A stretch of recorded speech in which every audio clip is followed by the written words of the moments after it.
Welcome to the High School Sports Live TV Game of the Week right here on Fox 43.2, brought to you tonight by the Pennsylvania Housing Finance Agency. With me alongside is Ford Chapman, the head coach at Bishop McDevitt, a championship coach some years ago, and I am Gary Sutton. And tonight we've got a great backyard brawl. CD and CD East, they share the same field. They share a lot of the same kids. Everybody knows each other. And when you talk about these two teams tonight, Central Dauphin comes in 5-3, 3-2 in the Commonwealth Association. On the other side, you've got CD East, who's 1-4 right now, and 3-5 overall. When we talk about Central Dauphin, is it the kind of year that they wanted to have? And when you look at them right now, they really start to build what they're going to do around a guy named Miles Copper. Yeah, Miles Copper on offense and defense handles a lot of the carrying the football. He'll catch the ball out of the backfield, plays linebacker. And you mentioned that, are they meeting expectations? A lot of that is going to depend on these last two football games, starting with rival CD East and then Harrisburg to end the season. So far, Central Dauphin only has two losses, you alluded to Central York week 1 and also to State College. So there's a lot of football left in the Commonwealth. Copper, a running back who averages 5.2 yards a carry. On the other side, number 3 is the number they're looking at on CD East tonight, and that's Jared Porter, and he's the guy who gets it done for the running back spot. CD East, one of their best performances of the year, was a very tight loss to Harrisburg, but it came down to the wire. And if they can play a Harrisburg team tough like that, you bet they're going to come poised and ready to play Central Dauphin and give it all they have. What does this rivalry mean for these two teams here tonight? Well, the last 2 seasons, CD East has gotten the upper hand and beaten the Rams. So I think Central Dauphin is going to go in favored, probably by about 7 to 9 points. And I think if East plays well and keeps the Central Dauphin from jamming that run down them and then mixing the run and pass, I think they have a shot. Well, it's going to be an interesting game tonight. And, of course, we said Pennsylvania Housing Finance Agency is our normal sponsor, but we also have a local community sponsor, and Ryan Hoffman and Hoffman Ford is exactly that. Hey, Ryan, how you doing? Pretty good. How are you today? I'm pretty good. I know you've got a vested interest in what both these teams are doing tonight. You support both schools. Tell us a little bit about that. Absolutely. Again, this is a hometown for us. So, again, we obviously support both schools. Again, I went to Central Dauphin, but, again, Central Dauphin East, even when I played basketball and so, I mean, it's definitely going to be an interesting game, so I'm looking forward to it. Well, you know, you talk about Hoffman Ford, one of the great businesses here in the area, and we're so appreciative of your sponsorship. But you're all business here all the time. I mean, there's no playing around here at Hoffman Ford. You guys are always working hard, trying to get it done. Your guys are nose to the grindstone. That's how you work, right? Occasionally, though, we have a little bit of fun around here. Again, these guys, obviously, look at these. Hold on, Ryan, we got one more play. I mean,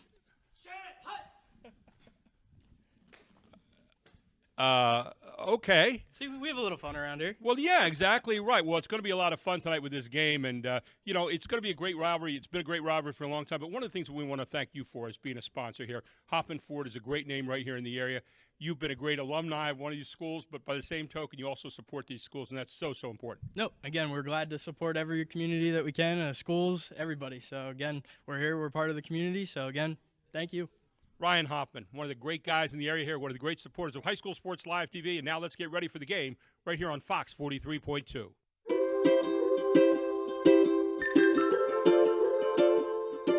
All across Pennsylvania, families are living their lives in their own homes.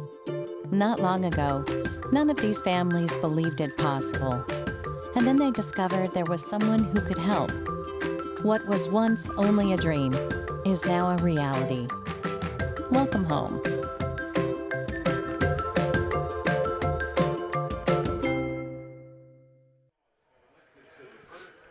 And welcome to Landis Field, where they're taking care of the coin toss right now. Gary Sutton with you alongside of Ford Chapman as we're just about ready to get this backyard brawl underway. And for uniforms here tonight, let's talk a little bit about those out of the gate. Central Dauphin coming out in the all-white with obviously the green Ram helmets with the white Ram horns. And Central Dauphin East, the home team, both teams share this field. It's the East homecoming game. They are in black helmets with black jerseys and white pants. So it's a nice contrast for this ball game. Your officials for tonight, you see them right there. Matt Freese, the referee. Randy Smith, the umpire. Eric Aliano, the judge. Let's see, the line judge is Greg Shambaugh, and Joe Jablonski is the back judge. And we are just about ready to get this one underway. Central Dauphin and Central Dauphin East. Glenn McNamee, the head coach for Central Dauphin. On the other side, Lance Dean, the head coach for the Panthers of CD East. They are 3-5 coming to this one, 1-4 in the Commonwealth Conference. On the other side, Central Dauphin 5-3, 3-2 in the Commonwealth Conference. We'll develop some of those stories throughout the course of the evening. We're just about ready to start this one. It's High School Sports Live TV Game of the Week. And we have got this one underway as a kick down near sideline taken there by Central Dauphin. And taking that is Matteo Crummel, and Crummel around the corner. Crummel, he has speed. He's a track runner. He's gone. Down Matteo the far Crummel. side, and Crummel is all the way back for a touchdown. Crummel taking it back somewhere near around 80 yards. Matteo Crummel with the return. What a way to start this game with a bang. 12 seasons ago, the 2011 season, East came in with George Chomp undefeated. They were the home team. They kicked the opposite direction, and a current coach for Central Dauphin, junior Drew Scales, ran it back for 6. 12 years later, you see it again from Matteo Crummel. We'll see in a moment here if we can get the actual place that he started the run from. Finn Garner is in to try the extra point here. Finn is a soccer player, doubles up here in the fall with the kicking duties. So the snap down, kick up. Kick looks pretty good. And very quickly, just like that, Central Dauphin 7-0 out of the gate on the kickoff return. Let's see if we can see that one more time here. It happened so quickly. He's going to take that right about the 18-yard line.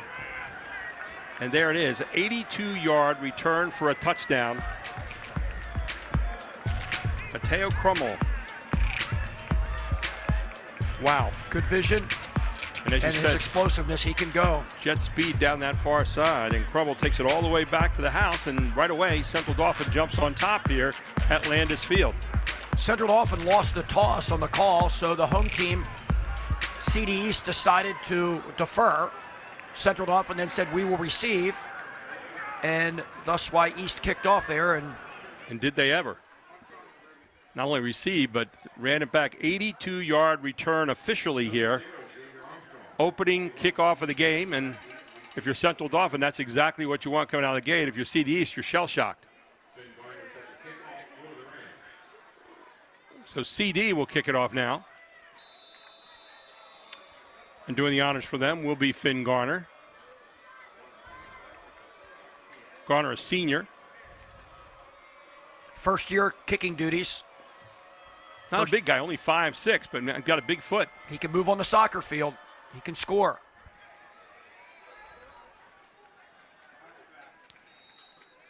And the ball will go across the end line. It'll be first down and 10 for Central Dauphin East as they'll get the ball out at the 20-yard line.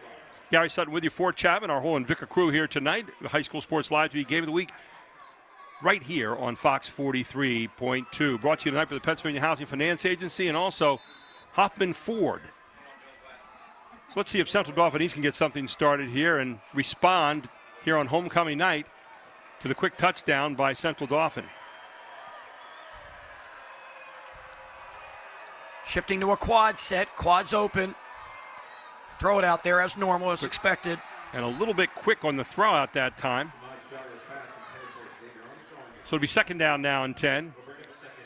Damaj Jala. When we say quads, that's 4 receivers to one side. And opposite side, meaning open, to one receiver to the opposite side. Quarterback all alone in shotgun on that play. Now we have 2 receivers to each side. Jallo calling out the signals here. Jallo's going to fake the handoff, keep it himself. Jallo near side. Quick throw there.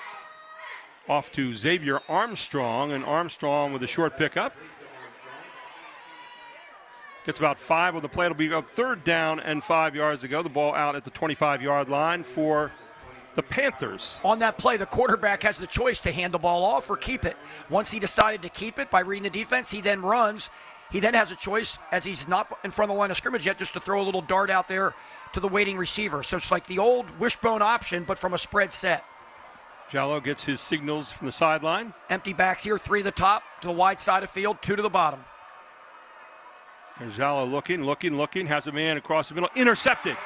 Toland, linebacker, nice drop, got under it. Intercepted and brought down there by Xander Toland. And he grabs that one right here at the 10:57 mark of the first quarter. So once again, look at that good pass, and Toland went up and made a great athletic play to get that. Let's take a look at it again here if we can. 3 receiver route there, going to the wide side, trying to hit the curl route for the first down, and Toland was right there. Double tight set for the Rams. Kieran Plummer, the quarterback, first offensive play of the game. Wildcat. As Plummer's going to go out, and it's going to be a wildcat. Going to run right.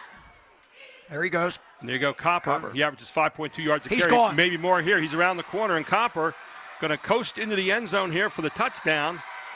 And Copper very quickly, a 34-yard touchdown run, and just like that, Central Dauphin has opened up a big lead here in the first quarter. Copper had 2 lead blockers in the backfield with him. And he went around right end to the tight end side and got some blocking. There was no contain. Nobody set the edge for East, and it was off to pay dirt for Copper as Finn Garner attempts to make it 14-0. Finn Garner in for the kick now. 10:47 to go, and already Central Dauphin with 2 quick scores. That one's low, but gets through. So Garner converts. We'll take a quick break. We'll come right back. This is High School Sports Live TV on Fox 43.2.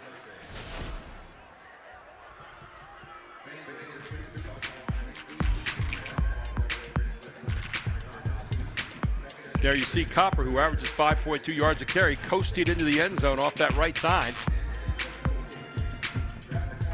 So if you're CD East here, you're in shock right now.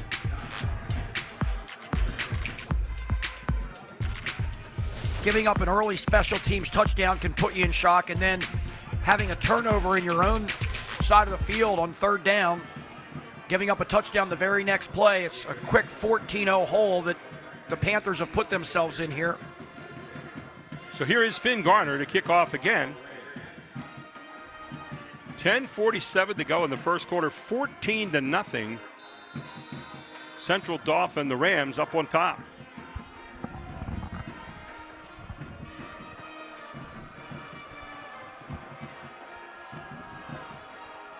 Nice kick that time by Garner. It's going to be taken here by Central Dauphin East. Good looking run back out near the 25-yard line where it'll be taken down.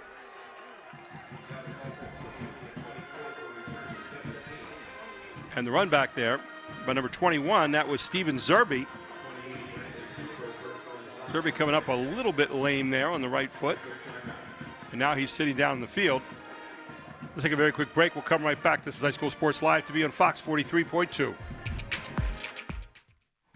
Breaker box is toast. Recommend the whole rewiring. Well, that sounds expensive. Is that something a home equity loan could help with? No clue, but listen. If you're trying to make money fast, head down to the horse track and let it all ride on Old Cloud Stomper. Jockey's my cousin. Well, second. That works for you? It will work. It will. Let me think about that. Borrow better with our range of fast and easy loans. Have better conversations about your money with the right people at F&M Trust.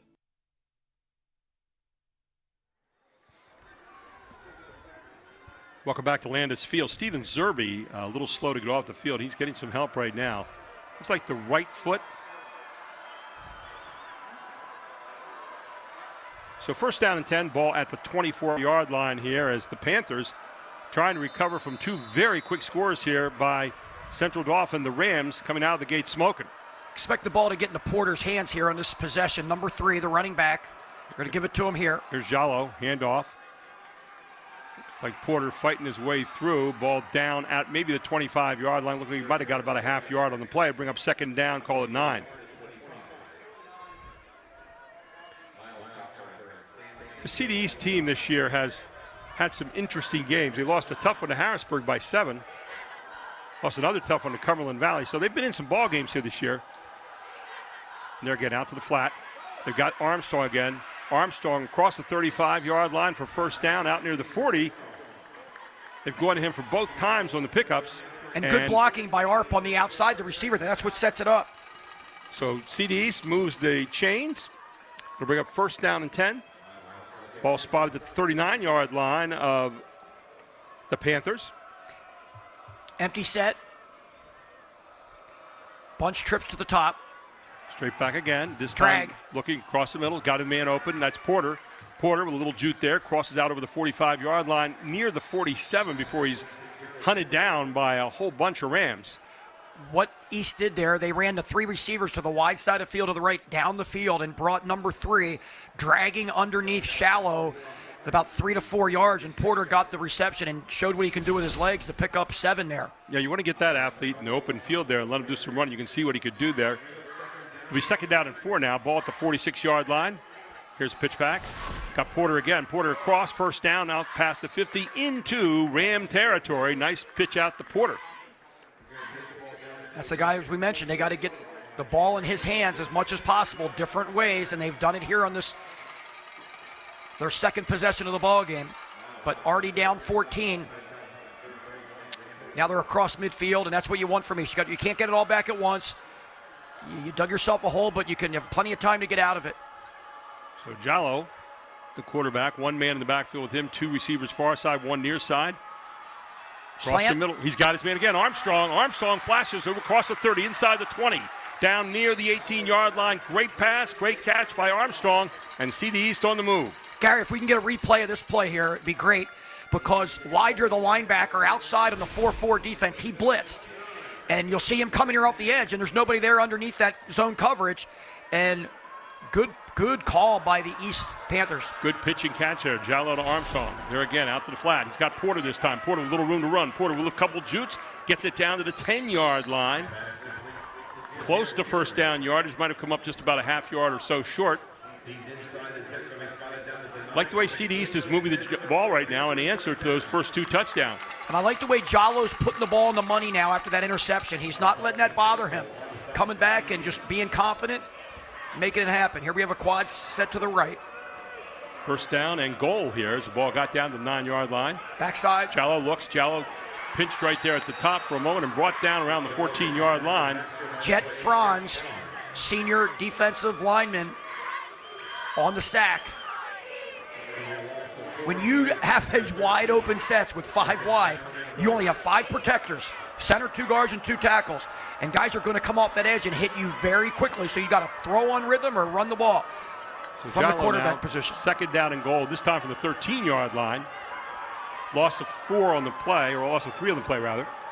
Now East is going to have a tight slot there. That's an extra blocker. Now you have 6 guys that can block to protect. Hand off to Porter. Porter, what a move by Porter at the 10. Porter, another move down near the 5. Porter still on his feet, down to the 3. Porter getting pushed out of bounds near the 3-yard line. A lot of running on that short yard run, but I'll tell you what, showed you some great instincts in there. Yeah, not a lot of size from number 3, but I'll tell you what, Jared Porter has a lot of heart and a lot of tenacity on that play. Very impressive. Third down and goal now from the 2-yard line as they've made up 11 of those yards that they had lost. I don't expect them to snap it from this formation. There are quads into the boundary, meaning a short side of field. There's not much room there.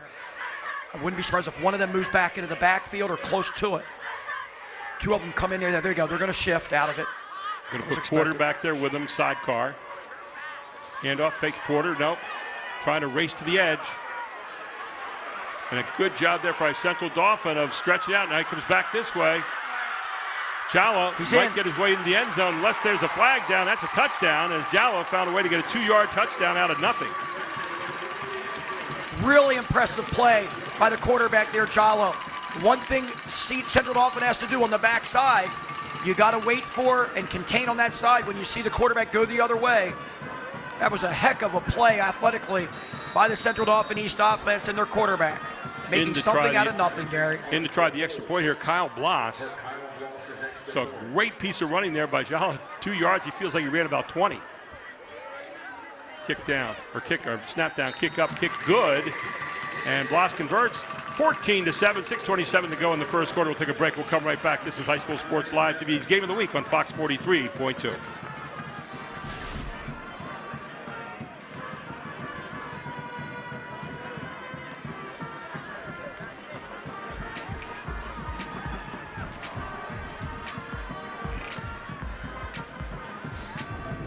More choices.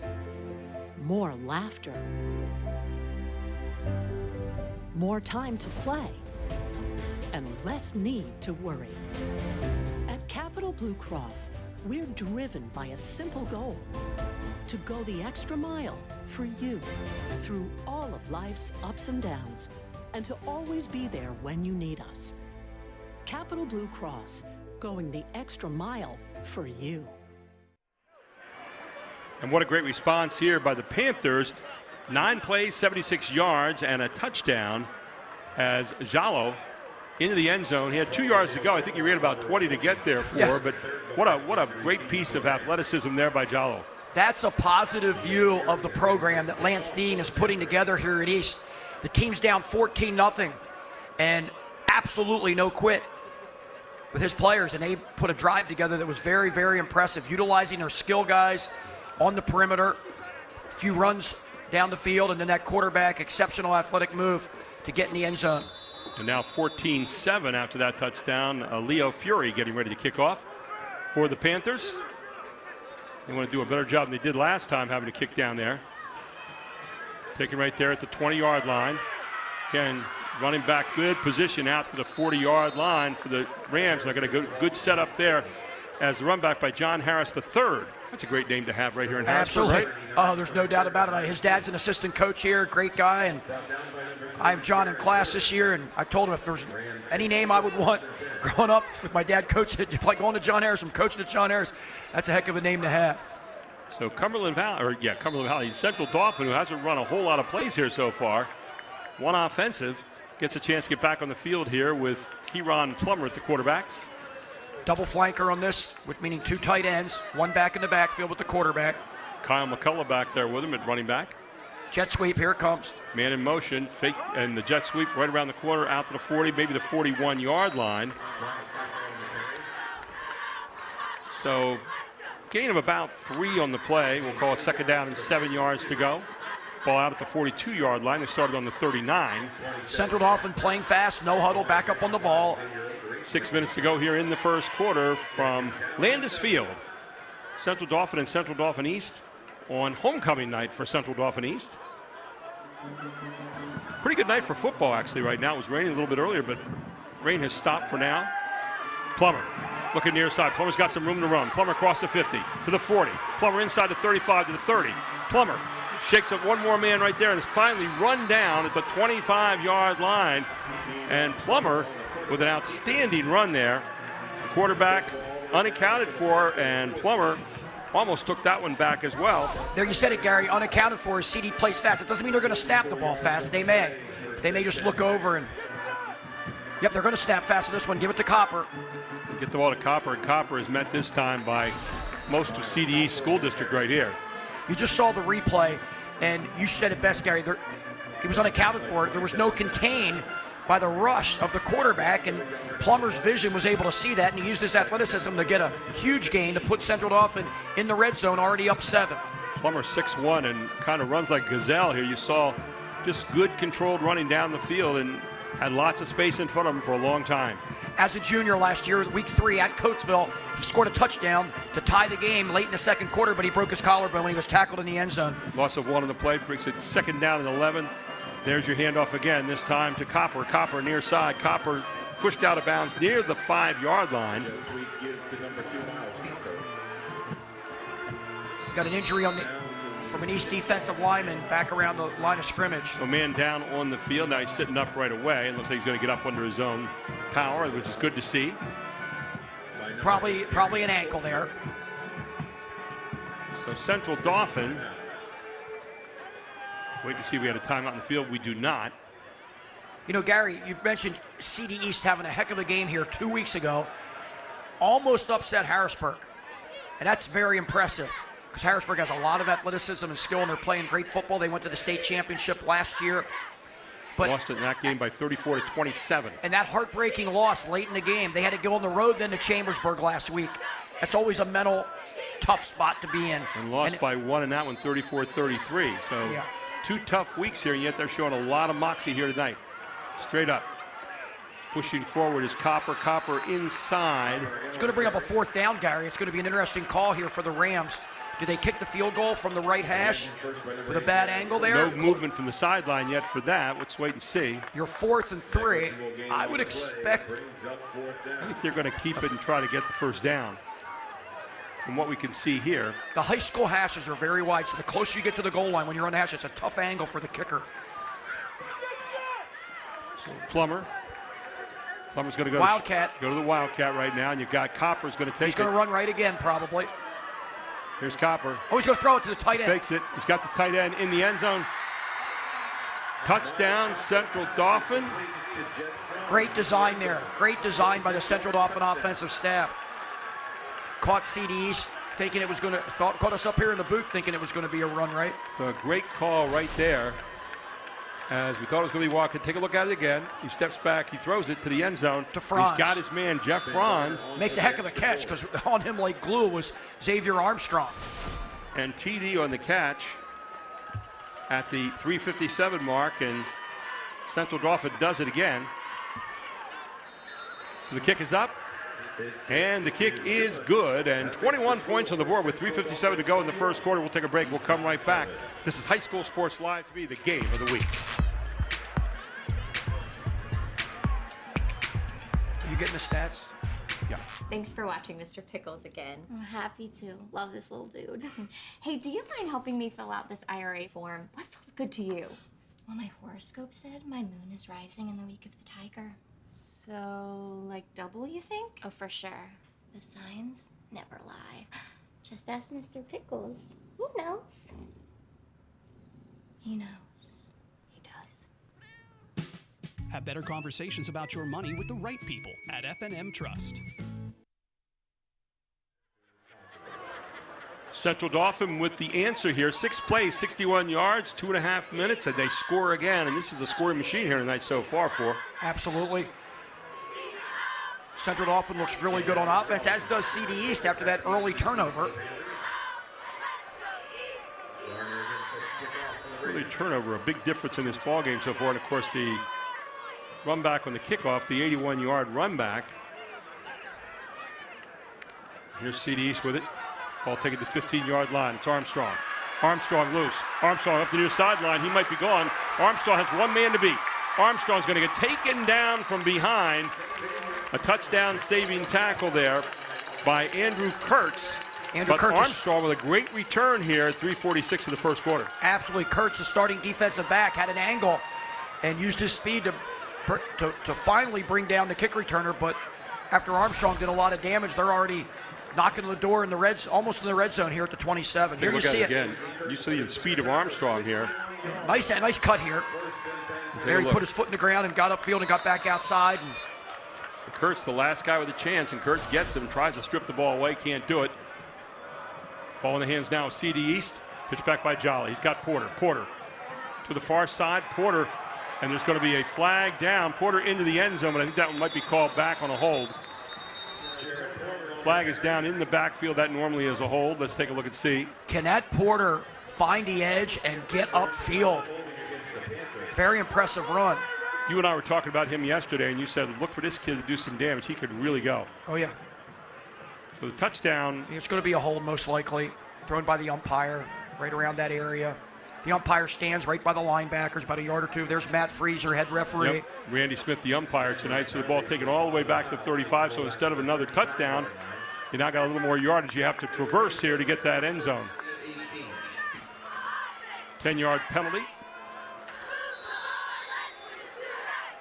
Quads left here in this formation. Actually, penalty with a running back means you got to get two guys on the line of scrimmage. They need one more guy on the line or it's going to be a penalty. You got to put one more, two of those guys got to get on the line or it should be a penalty right here because there's not 7 on the line. There are only 6 on the line. And timeout for Coach Lance Dean. He sees it. We'll take a break. We'll come right back. 3:37 to go in the first quarter. 21-7. Central Dauphin leads it. The Jack Giambalvo family of dealerships. We have millions of dollars in new and pre-owned inventory across 8 brands in 5 locations. Buick GMC, Hyundai, Mazda, Stettler Dodge Chrysler Jeep Ram, and Giambalvo Hyundai of Hanover. And we want to thank the local community for voting us the 2023 official Community's Choice Award Best of York and Hanover winner in 5 different categories. Come out today and find out why your friends and neighbors voted Giambalvo #1. The Jack Giambalvo family of dealerships. 5 great locations. Online at giambalvo.com. And a good time out there by Coach Landstein. And tell him why for, because that was a big penalty coming up right there, and Landstein saw what was happening. Yeah, when you see 4 wide receivers to one side and only one of them is on the line, and you also have a running back in the backfield with the quarterback, there are 5 linemen and 1 receiver. That's only 6. You must have 7 players offensively. If you have 11 on the field, you must have 7 on the line. Here you have it there. They have a receiver all by himself over there. Jallo looking to pass. Jallo's got a man deep, but way overthrown as he was looking down, I think, for Andres Harp, and not able to hook up on that one. So to bring up second down now and 18 yards to go. Ball at the 35-yard line of Central Dauphin. After a 63-yard kickoff return, after Central Dauphin already returned the opening kickoff, we're still in the first quarter. I'll tell you what, if you came here for a lot of points tonight, you came for a lot of action, you're at the right place right here at Landis Field. Central Dauphin in some type of 2-deep look here, meaning 2 safeties on the hash marks. There's your handoff to Porter. Porter dances through the middle, and Porter inside the 35-yard line, down near the 33. Gary, that holding penalty put East in such a tough situation, needing 20 yards to get the first down. Now they're in a 3rd and really long, although they have 2 downs to get it. Mike Bodas asked about the game, lost his helmet on that one, so he's out for at least this play. 3:17 to go in the first quarter. 3rd down, big 18 here for Central Dauphin East. You kind of sense that there might be 4-down territory for them. No doubt. It definitely is. Man in motion is Porter. Porter. Got him. He had a man across the middle, and that was Armstrong. Armstrong was not ready for the ball. But he had Armstrong wide open right in there in the seam. Yes, he did. They ran a slant wheel to the weak side of the field and the short side, and just threw it a little bit over his target. And like you said, I don't think his target saw it coming. Armstrong, his favorite target so far tonight. So you really can't want to punt here, Gary, right? Why punt at the 32? You kind of sense there's a lot of points being scored now. You've got to answer right here, and that's what they sense at the moment. It'll be 4th down now, 15 yards to go. Let's see what Jala has in mind here. Trips near side, too far side. Jala looks. Jala end zone. And it's going to be overthrown, and the ball will go over to Central Dauphin on downs. 2:57 to go here in the first quarter. Gary Sutton, Fort Chapman with our whole Invicta crew here tonight, bringing you this homecoming night game at CD East. Both these teams shared this field during the course of the season. Interestingly, Larry, the home side was always where the press box is across the way. Yes. Until 1998, and they did some renovations, put this new press box in 98, fixed the locker rooms on this side, and this has been the home side where we are ever since. Now, last time I did a game here 2 years ago, we were actually up in that booth, but now we're in a much more spacious one over here, and I kind of like the digs. So Plummer gets the ball back here. Still 2:57 to go in the first quarter. Feels like we've been going a whole game so far. Wide out to each side. Double tight end, 1 back set for the Rams. They have their fullback, Toland, in the game. Fakes the handoff. Smelled out there. They still got Plummer. They're going to take him down, and it's going to be not a sack as Plummer's going to get it away and save himself a whole bunch of yardage there. His tight end was in the area there. Number 9. Now, does the ball have to get over the line of scrimmage there? No, as long as it's towards a receiver. The throw to it doesn't matter where it is. As long as you're throwing the ball from behind the line of scrimmage, which obviously Plummer was. He was back about 10 yards. And you sense that CD East is going to have to do more of that, make Plummer uncomfortable there and get him moving around a little bit more. If you're out of the pocket and you don't throw it to somebody's direction, that's to go beyond the line of scrimmage. But there was a receiver there, so it's okay. That time they boxed him in pretty well from the ends, and Plummer had nowhere to go. So we'll bring up second down now, 10 yards to go, 2:48 to go here in the first quarter. This is the High School Sports Live TV Game of the Week. In motion is Copper. Copper got a hole. Copper gets brought down from behind.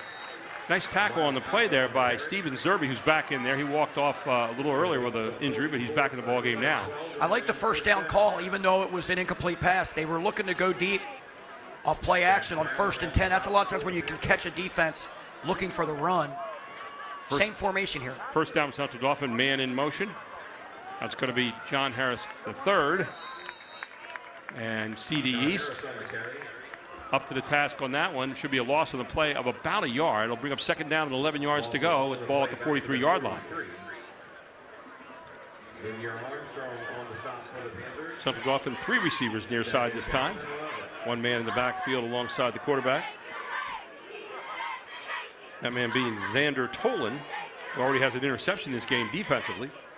If tight end Jet Franz out wide, he can catch on the perimeter. Basketball player as well as a football player.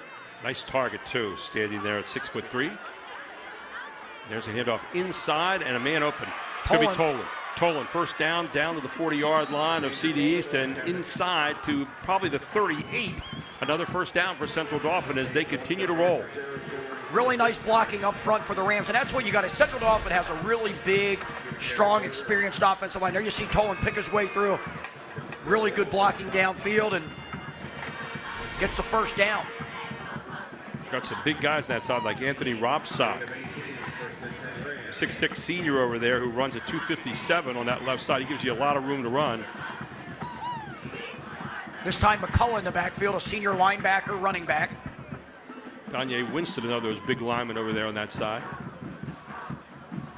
First down, fakes the handoff, play action, down the field, got a man open down there. That's going to be pass interference. Yeah, easy call there as the ball was intended down there for Jack Caputo. And last resort taken down there by Jared Porter. Not a bad job by Porter, because if you're getting beat, especially in high school, if that's pro game, NFL, you're all the way down there, but it's only a 15-yard penalty. Right. And it's a lot worse than giving up a touchdown or a 30, 40-yard gain. So we'll take it back up to the 39 and then count it down. It should end up about the 24-yard line.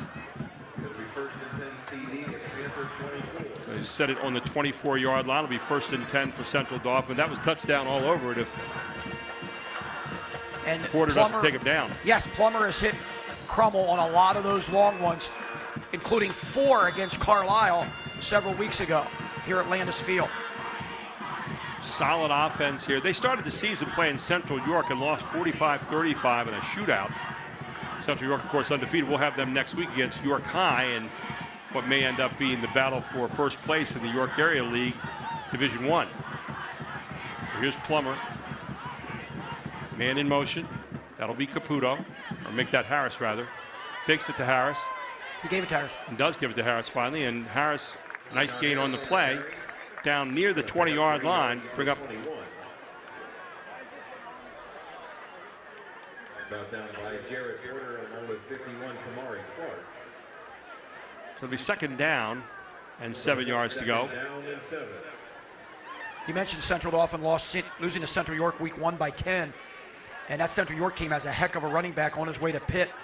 And he's had a heck of a season. Jules Goff. Yes. Here's Central Dauphin, 2nd and 7. Fake the handoff out to the flat. And good job coming out there by Copper again. And Copper finally brought down near the 10. Make that Crummell, rather. And notice what they did there, a little wrinkle. They ran him in motion like it was going to be a jet sweep. Then he was the guy they threw to off play action. Back to the side, he was coming from motion. Really good play. Good ball handling. By Central Dauphin, you'll see it. Take a look. Throws it out to the flat. Crummell was the receiver going in motion towards the quarterback and then just shifted gears, went the other way. Timeout on the field. We'll take one as well. 22.6 seconds to go here in the first quarter. This is High School Sports Live TV.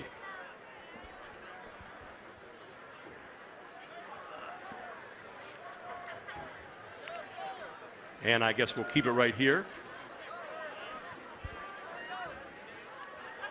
And man down on the field right now across the way. So let's take a break. We'll come right back. This is High School Sports Live TV on Fox 43.2.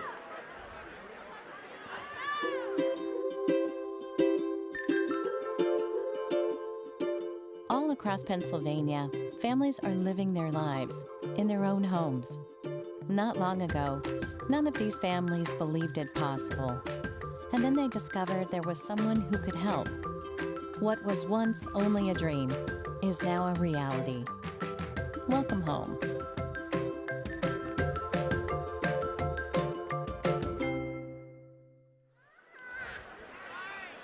22.6 seconds to go, and maybe the longest first quarter here, scoring-wise, we've seen in a while. Sophomore Daryl Dixon was shaken up, but he walked off under his own power after being checked out by the trainer. Not sure what the injury is. Yep, we don't want anybody getting hurt in any of these games. And so it'll be first down and 10 at the 10-yard line once we resume play here. You know, you're talking about Central Dauphin. That will be the final play. And it is going to be the final play. They'll let the clock run down, and that'll be the first quarter. 21-7. Central Dauphin leads it at the end of one. We'll take a break. We'll come right back. This is Fox 43.2. That's everything. Receipts in the bag. Awesome. Say, how do you, budget? Well, I have a spreadsheet that I update annually. Okay. And I round up on income and round down on expenses. Well, that sounds backwards, right? No, I'm pretty sure that's right. Income up, debt down. Looks good on paper. Huh. Keep your budget in shape with our personal finance tool. Have better conversations about your money with the right people at F&M Trust. Lock it up at Hoffman Ford. Only Hoffman Ford offers 2 years maintenance included with any new 2023 Ford car, truck, or SUV order. Plus, lock in Ford's lowest APR rate today. Get 2 years maintenance included exclusively at Hoffman Ford. Why would you order from anywhere else? Who has your best deal on a new Ford? Hoffman has it. Hoffman Ford, just what you're looking for. Hoffman has it. Get ready to start the second quarter. 21-7, the Central Dauphin Rams lead it here over CD East, the Panthers. And the Rams on the march here again as they got the ball down at the 10-yard line. Will be first and goal. Lots of scoring in the first quarter. And they've done a lot of double tight, Gary. A lot of double tight, which gives you 2 extra blockers at the point of attack right away. Kieran Plummer, receiver one side, receiver the other side, man in the backfield with him.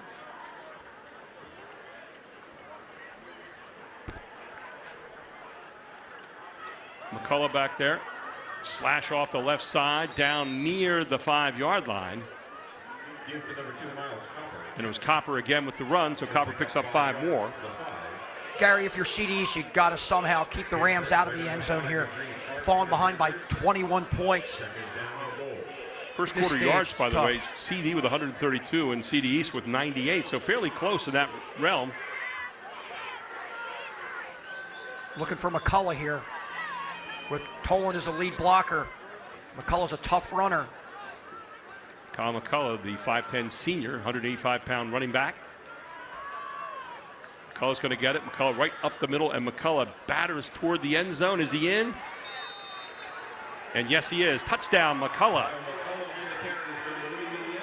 So McCullough with his first score of the night. And CD is on the board yet again. Up to 27-7. Let's take a look at it again. Nice hard running by the big guy inside. McCullough with a 6-yard touchdown run. At the 11-12 mark of quarter number 2. In for that extra point again is Finn Garner. He's been busy so far here early in the game, and he continues to be busy as he knocks it right on through. 28-7. Beginning the second quarter, Central Dauphin leads it. It's all right here on High School Sports Live TV on Fox 43.2. Back after this. Lock it up at Hoffman Ford. Only Hoffman Ford offers 2 years maintenance included with any new 2023 Ford car, truck, or SUV order. Plus, lock in Ford's lowest APR rate today. Get 2 years maintenance included exclusively at Hoffman Ford. Why would you order from anywhere else? Who has your best deal on a new Ford? Hoffman has it. Hoffman Ford, just what you're looking for. Hoffman has it. Parents, go to advancedhoops.com to sign up for Central Dauphin area community programs featuring novice skill builders, 2nd and 3rd grade REC boys and girls, 3rd, 4th, 5th, 6th, and even a middle school boys and girls winter basketball league. Advanced Hoops is filling the gap for the Central Dauphin families, providing affordable winter basketball training and quality instructors developing the youth. Kids have fun and get quality instruction. AdvancedHoops.com will show you all the classes and options for winter signups. December 9th comes quick. Registration is now open at AdvancedHoops.com. PostgameSports.com. Gary Sutton, Fort Chapman with you, and apparently a penalty on that last play because Central Dauphin will move all the way up now to the 45-yard line of Central Dauphin East for the kickoff. 28-7, 11-12 to go here into the half. We'll have our Jack Giambalvo halftime report. We also have a very special interview with Dan Langen at the half and one with Ryan Huffman as well. So here's a big kick. No return on this one as Finn Garner knocks it out in the end zone. And so first down coming up here for CD East is, again, they're in the position of having to answer to stay in the ballgame. Yes, they are. They got to be thinking you want to go into the plenty of time left here. We have most of the second quarter, but you definitely want to go into the locker room down 2 touchdowns or less. Last series, 8 plays, 68 yards, 3:45 it took. So Central Dauphin shows they can do it quick, and they can also do it and take a little time. So the Panthers come out. Let's see what they have in store here for this offensive series. Tandem receivers near side, one far side. Jala, handoff. And a nice run there once again by Jared Porter. Boy, he shows you a lot of juke and moves, doesn't he? Yeah, that was a counter play. The left side of the line pulled. He acted like he was going to go left, but it was made to run back to the right side of the center. You'll see it here. He's going to follow his lineman and get upfield. Nice job. Gives you Not a lot of size, but I'll tell you what, you're right. He can scoot. A lot of little misdirection there. He's tough to guard, so first down, they move the chains. And here he comes again, and the lead blocker on that was the quarterback that time. Jala handed off and then got out in front of him and said, let me lead the way for you, my friend. Yeah, not intended, but nice play there. And it was similar running style, just not the same line blocking as it was the play before, but picked up good solid yardage. Second down 3 at the 37-yard line, so CD East moving once again.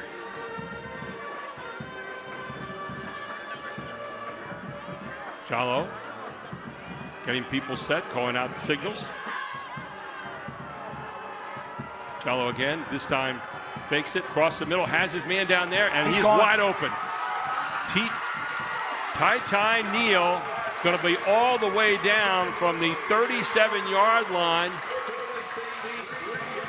63-yard touchdown pass, and wow.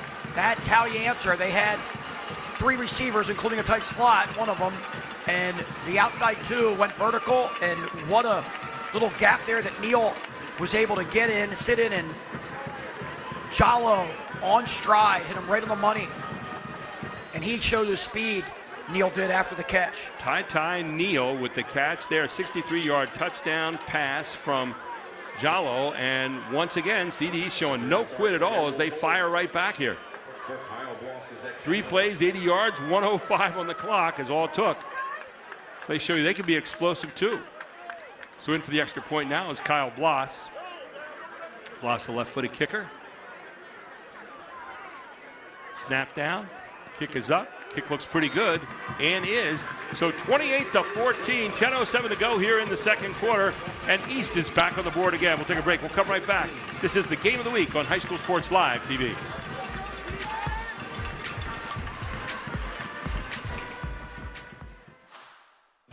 In the dynamic world of construction, Groff Tractor and Equipment stands as your trusted John Deere and Workin' dealer.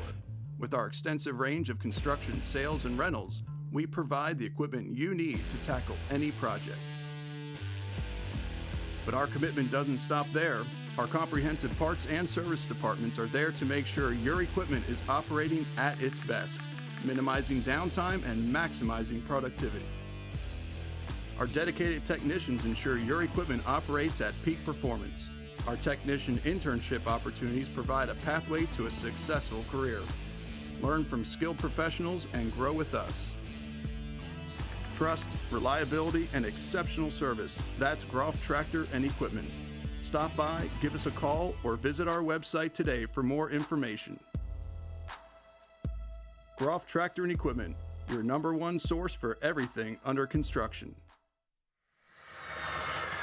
And the kickoff coming up here from Central Dauphin East, and a penalty flag goes up in the air and offsides. Well, I don't know if it's offside. Probably, I don't know what they're calling. He said illegal procedure.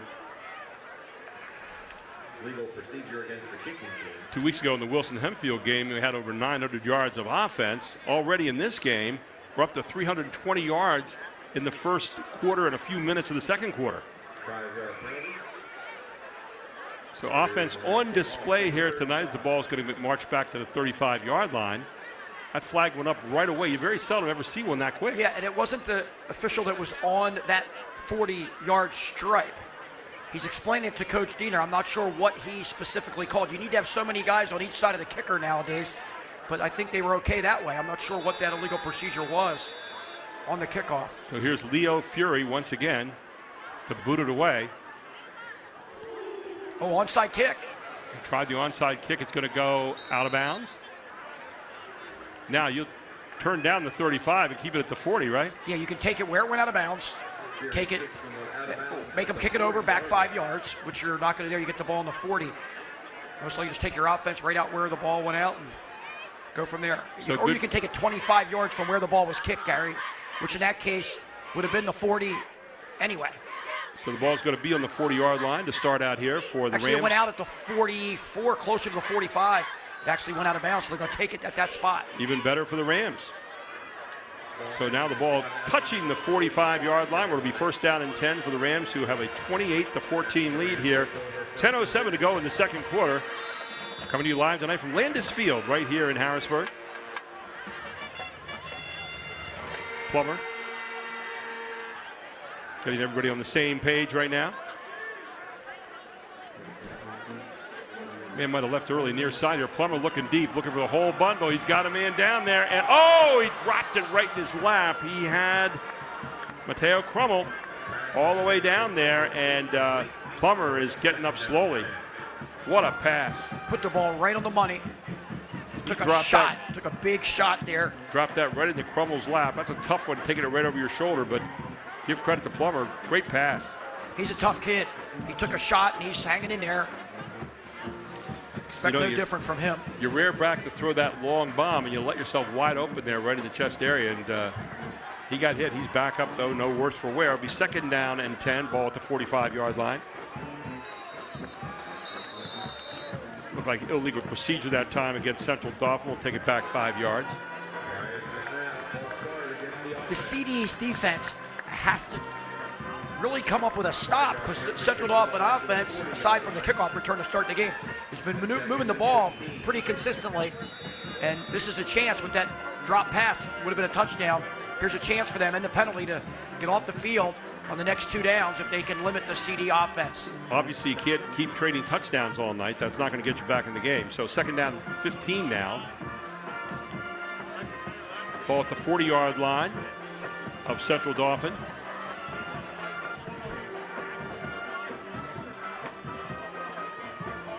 Plummer man in motion. It's going to be Copper. Copper gets the handoff. Copper back to the original line of scrimmage and maybe a yard more.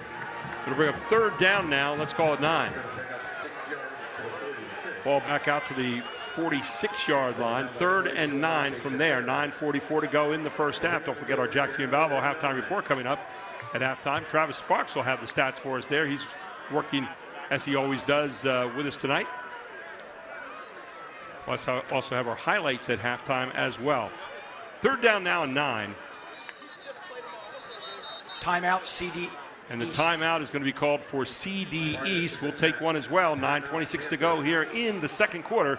This is High School Sports Live TV's Game of the Week on Fox 43.2. From Times Square to your local community, from local sports to international conventions, Invika has changed the broadcast and video landscape, bringing professional quality and service to organizations across the globe.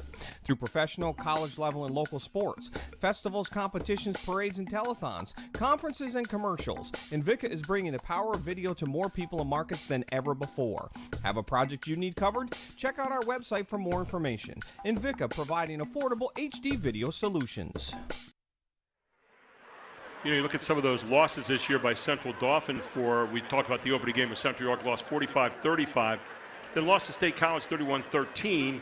And Cumberland Valley, a heartbreaker there, 19-14 they lost. Those are 3 losses for the year so far. So pedigree teams, but this is a big game for them tonight here in terms of playoff ramifications. No doubt. I was able to see the Central York game live and the Cumberland Valley game live, but we were I missed the State College game. We were doing the Harrisburg-Cumberland Valley game, and that's who Central Dauphin has next week, the Harrisburg Cougars, to end the regular season.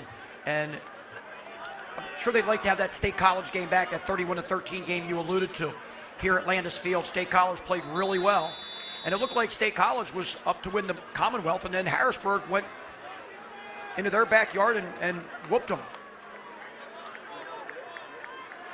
Harrisburg's lone loss of the year, whooping themselves. They took at the hands of Manheim Township, ranked number 6 in the state right now.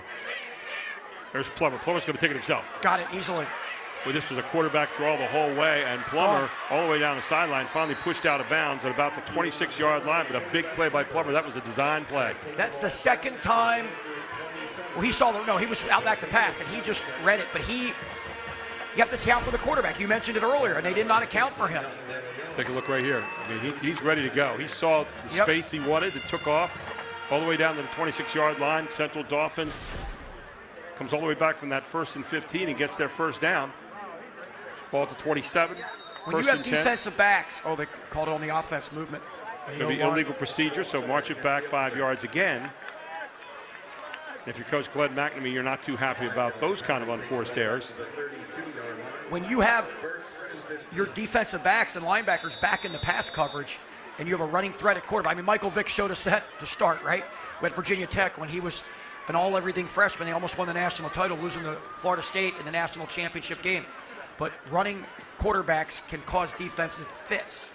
1st and 15. Here's your handoff. Near side getting pushed out there by the defense. Not going to happen, though. And Crummel all the way around the side on the jet sweep. Mateo Crumble, an explosive player, as he's already shown tonight with the run back, and now here again. Looks like he got back to about inside the 25 there. Stepped down out to of bounds. a 2nd and 6. Now I got 9 of them back there, down to the 23-yard line. So 2nd and 6, 9:09 to go here in the first half. Utilizing these big guys up front, both tackles, Division I offers already. The right tackle, Bouchon, he's going to James Madison, who is now Division I, and going to Maryland is the left tackle, Anthony Robsock.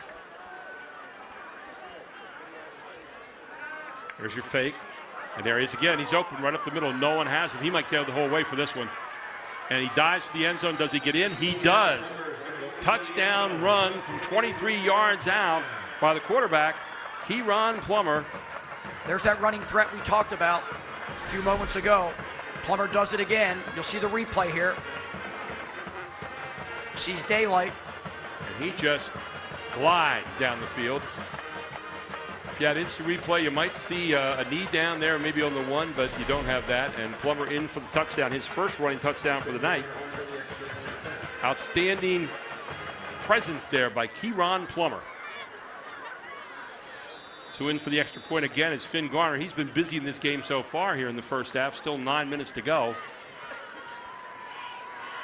Has completed all his extra points thus far. Snap is down. Kick is up. Kick is good. And with 9:01 to go here in the first half, 35-14 in a blistering offensive pace. We'll take a break. We'll come right back. This is High School Sports Live TV on Fox 43.2.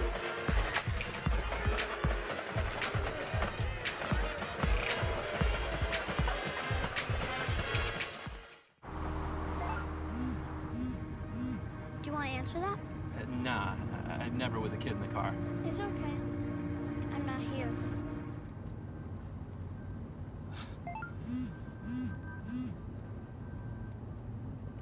I'm there.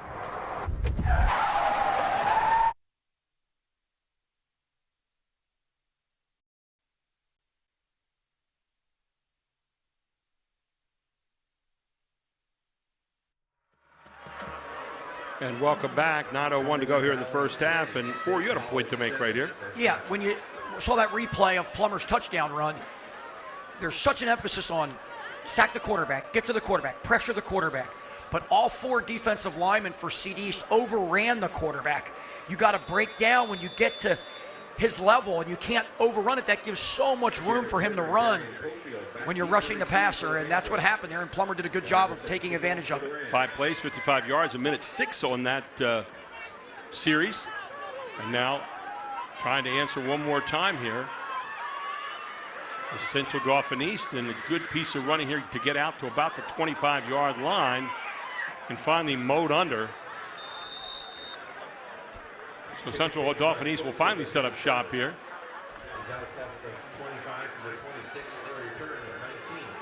The point I was making, Gary, last part about that, sometimes as a pass rusher, you don't necessarily have to get to the quarterback. You almost have to break down and not allow him to take off running, especially when you have that many men in coverage and you're only rushing 4. Darian Cofield with a return there out to the 26, will be 1st and 10, 8:48 to go in the first half. CD East trying to answer the flurry of points that has rained down here. Chalo. There's a counterplay. And Porter is going to get maybe a yard out of that. Not much room to run that time. He was buried under a sea of white. Leading the tacklers that time, number 54, Zachary Coleman. It'll be 2nd down now. 8, he got 2 on the play. Tai Neal gets over to the near side. Chalo. Now has everybody set where he wants them.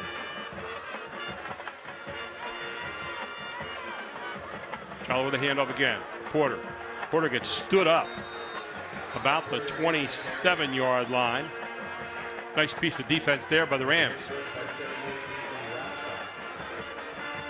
Important 3rd and long here. 3rd and about 8. Leader on that tackle again, Big Anthony Robsock, number 78.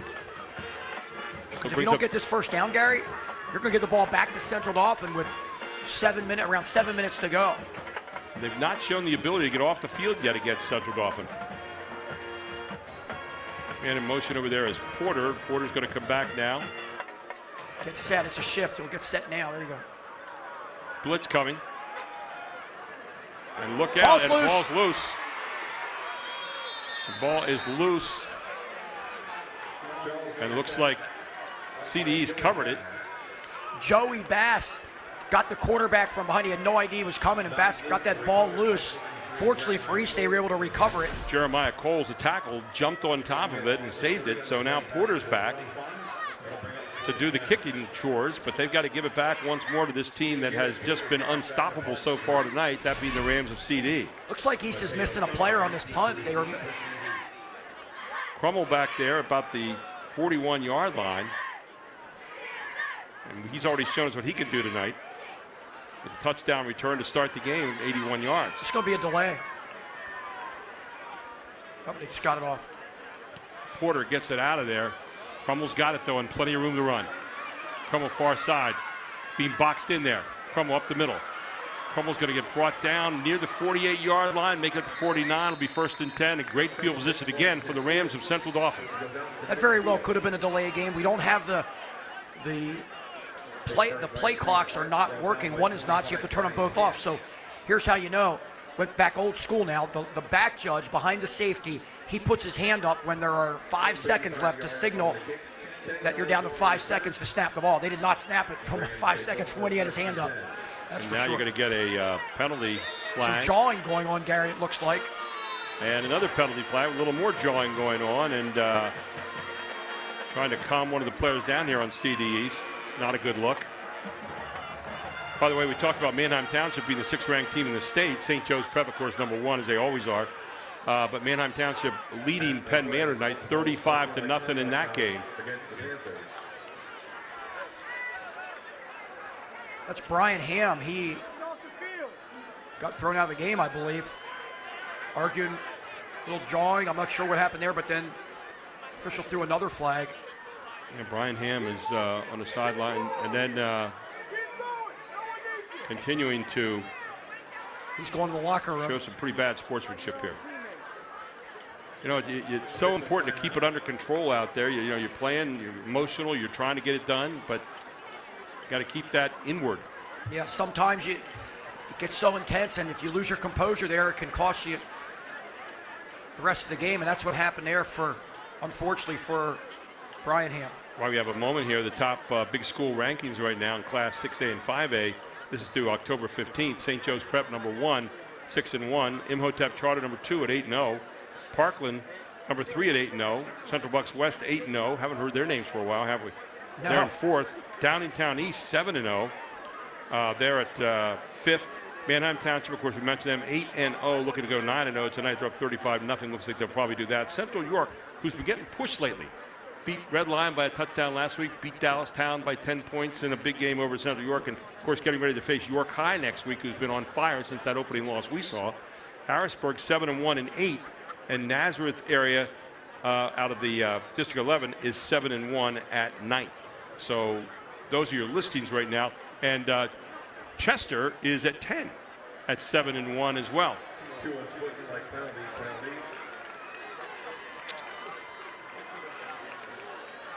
So the officials sorting everything out here. Look where the ball is now, Gary, as you look up. Wow. The ball was around midfield. 2 15-yard penalties against the Panthers, and all of a sudden, Central Dauphin is in the red zone without running a play. Wow.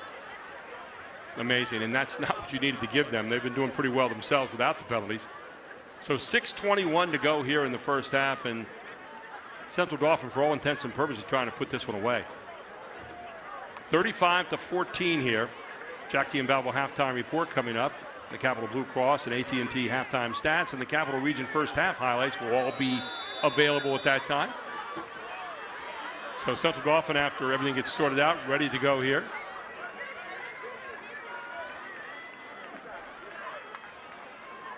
Plummer has McCullough back there with him again. He's got Crummell out wide right. He's got the other speedster, Miles Copper, out of the backfield, out wide left. Plummer, going to be the handoff. McCullough gets banged at the line. McCullough still dives forward for a couple yards. Tough kid. Yes, he is. And tough part back to that 2 15-yard penalties and ejection in high school football now. As you know, in the high school sports period, you get the ejection, you got to sit out the following game as well, which is the last regular season game next week. And that's unfortunate. Man down on the field right now is McCullough, as he's a little slow getting up. Looks like it might be a cramp. Let's take a break. We'll come right back. 6:01 to go here in the first half, 35-14. Central Dauphin leads it. This is High School Sports Live TV on Fox 43.2. You may recycle your electronics, appliances, and mercury thermostats at the Dauphin County Recycling Center. In addition to 8 local drop-off sites for recyclable materials. Recycling matters in Dauphin County. Since 2001, Dauphin County has recycled over 10,000 tons of electronics. And 1.6 million tons of recyclables like cardboard and plastics. Keep up the great work. Bring it on! Breaker box is toast. Recommend the whole rewiring. Well, that sounds expensive. Is that something a home equity loan could help with? No clue, but listen. If you're trying to make money fast, head down to the horse track and let it all ride on old Cloud Stomper. Jockey's my cousin. Well, second. That works for you? It will work. It will. Let me think about that. Borrow better with our range of fast and easy loans. Have better conversations about your money with the right people at F&M Trust. Talked about some of those CD East losses this year. 33-7 to Cedar Crest. Cumberland Valley 31-24 in a tough one.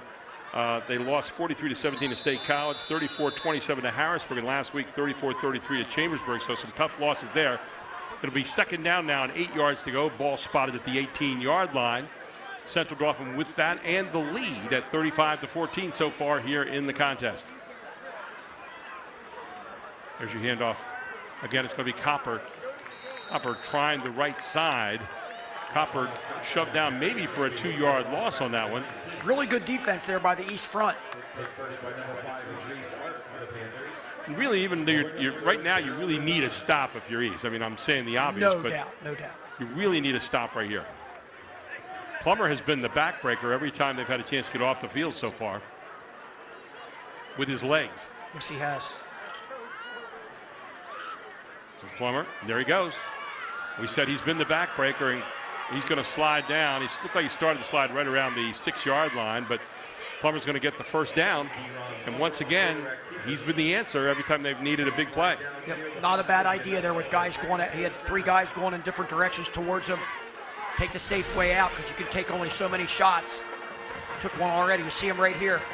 We talk about those empty backfields so often and when They you have hand the those ball empty off here. backfields, quarterback can run. Copper for the touchdown on the handoff. We missed that live. But Copper in for the touchdown there, and Copper with his second touchdown of the night. He has direct 2. handoff, Gary, on the right side. And Copper found daylight and took it in from 5 yards, about 5 yards out.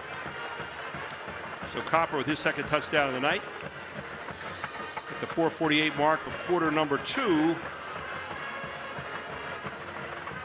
And 41 points on the board in the first half. We still have 4:48 to play. And now Garner looking to add to that. Garner kick down, kick up. I said snap down, kick up, and kick is good. 42-14, 4:48 to go in the first half. We'll take a break. We'll come right back. This is the Game of the Week on High School Sports Live TV. More choices. More laughter. More time to play. And less need to worry. At Capital Blue Cross, we're driven by a simple goal: to go the extra mile for you through all of life's ups and downs, and to always be there when you need us. Capital Blue Cross, going the extra mile for you. Parents, go to advancedhoops.com to sign up for the Central Dauphin area community programs featuring novice skill builders, 2nd and 3rd grade REC boys and girls, 3rd and 4th, 5th and 6th, and even a middle school boys and girls winter basketball league. Advanced Hoops is filling the gap for Central Dauphin families, providing affordable winter basketball training and quality instructors developing the youth. Kids have fun and get quality instruction. AdvancedHoops.com will show you all the classes and options for winter signups. December 9th comes quick. Registration is now open at AdvancedHoops.com. Gary Sutton, Fort Chapman with you, and this first half has been like an eternity, but the scoring has been often here so far for Central Dauphin, as this one's going to be kicked all the way through the end zone, and the ball will come out for Central Dauphin East.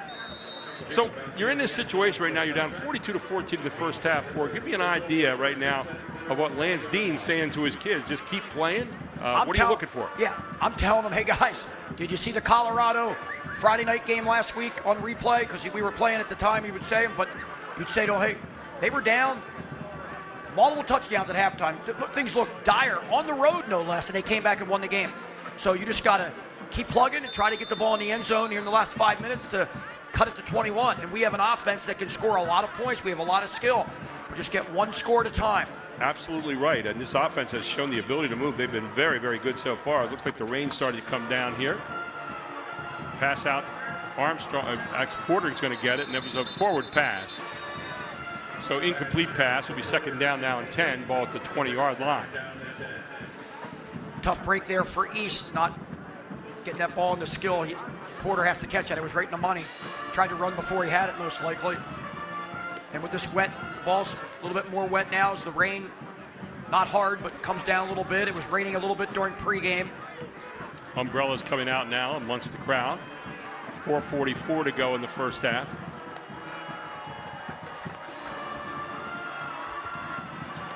There's your handoff. Nice slash out near the 25-yard line. Caught maybe the 26. Good run again by Jared Porter. I've been so impressed with this young man tonight. Yes, and East really needs to get this first down, because if they have to punt from inside their own 30. Armstrong has been the guy he's gone to pretty often here as the go-to guy in these situations. He's also been looking to kneel, and instead he's going to look to himself. Near side, Jallo out, and he's going to get the first down. Nice run by Jallo. Kurtz on the tackle. Joseph Bass up there to submarine as well. Yeah, tough run by Jallo, but is that like a lower leg problem there on the tackle? Well, Jallo a little bit hobbled here for a moment. Going to stay in there, though. This time he's got Porter out in the slot. Looked like he wanted to call for a timeout there if he couldn't get his breath. Empty set. Okay, Jallo says, let's get set here and go. Jallo out to the flat, and boy, did they have that one smelled out that time the whole way by Andrew Kurtz. The defensive back was right up there. He saw it coming. Kurtz, a multi-year starter in the defensive backfield for the Rams, made a nice heady play there, reacting to that pass. 3:34, now 3:31 to go as the clock is ticking. 2nd down and 10, ball at the 27-yard line for Central Dauphin East. The Panthers 3-5, 1-4 in the Commonwealth Conference. Looks like the same set as they had last time. Neal and Armstrong are the two favorite targets here. This time, though, it's going to be handed off to Porter, and Porter getting back to the original line of scrimmage. It'll bring up 3rd down and 10 now for the Panthers. Miles Copper checks out of the game, and back in there for Central Dauphin will be McCullough. That's good to see McCullough with that lower leg, whatever it was, problem. He's back on the field a few plays later. Big play coming up here. 3rd down and 10, ball at the 30-yard line. 2:35 to go here in the first half. Sean Rossler's defense is rushing 4 here. Across the middle, and is it caught? Nope. No. Almost had a chance to catch it there. It was up in the air for a long time, and it looked like Zach Brown might get his hands on it, but not to be. So it'll be 4th down now. And 10, you think it's got to be a punting situation here as nearly intercepted by Central. Yeah, you got to punt here, unless you're going to run some kind of fake. But I'll tell you what, you watch Jala, he's got a great arm. I mean, he really tries to put on the money. It's just a little flat every now and then. And here's the other thing. East doesn't have nearly the amount of guys out there. Right. They need 2 more. They still need 1 more. It seems to have been a problem here so far tonight, getting the right number on the field here. Yeah, they had a problem on the PAT after their touchdown and twice on the punt here. So here's Porter. They have 11 now, but they got to get enough up on the line. They're going to call a timeout. And there is a timeout on the field for CD East. We'll take on as well. 2:23 to go in the first half. This is High School Sports Live TV. Thanks for watching, Mr. Pickles, again. I'm happy to. Love this little dude. Hey, do you mind helping me fill out this IRA form? What feels good to you? Well, my horoscope said my moon is rising in the week of the tiger. So, like double, you think? Oh, for sure. The signs never lie. Just ask Mr. Pickles. He knows. He knows. He does. Have better conversations about your money with the right people at F&M Trust.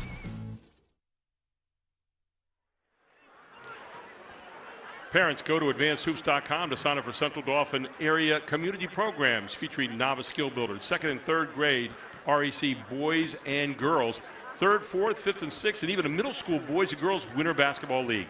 Advanced Hoops is filling the gap for Central Dauphin families, providing affordable winter basketball training and quality instructors developing the youth. Kids have fun and get quality instruction. AdvancedHoops.com will show you all the classes and options for winter signups.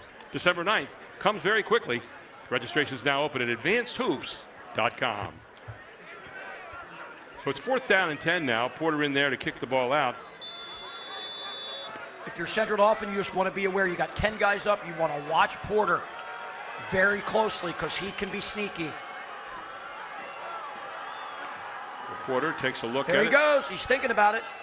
And finally he kicks it. Took his time, looked it over, and the ball's going to be inside the 30, rolls down to the 25, now the 24, and that's where it will be downed by Central Dauphin.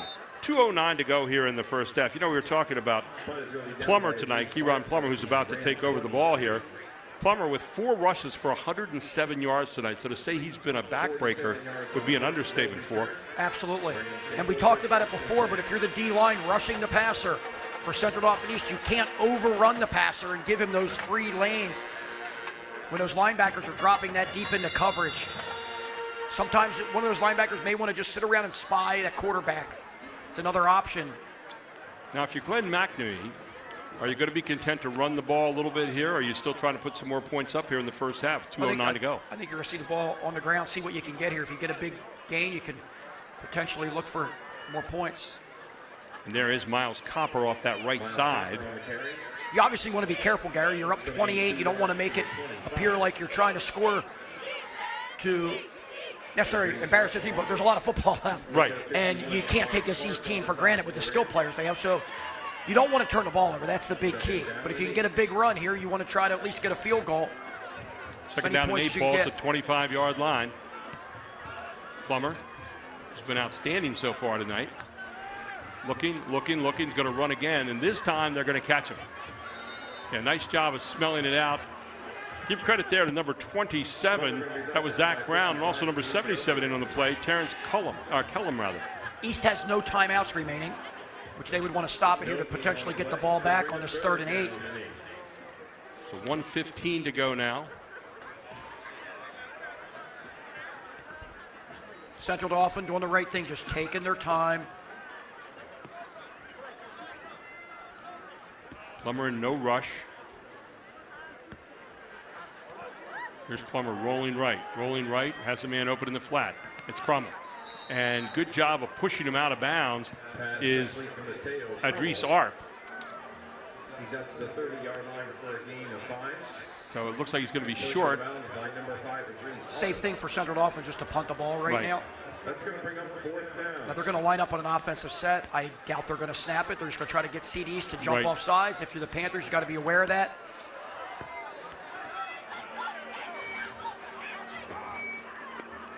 We're going to bring Copper into the backfield as well. If you're Central Dauphin, you don't want to get the 5-yard penalty, just call a timeout right about now and then punt it. And that's exactly what they did. So they ran the clock down. Wise use of the clock there. Well, the clock was stopped there, but they just wanted to try to see if they could get him to jump off sides. Right.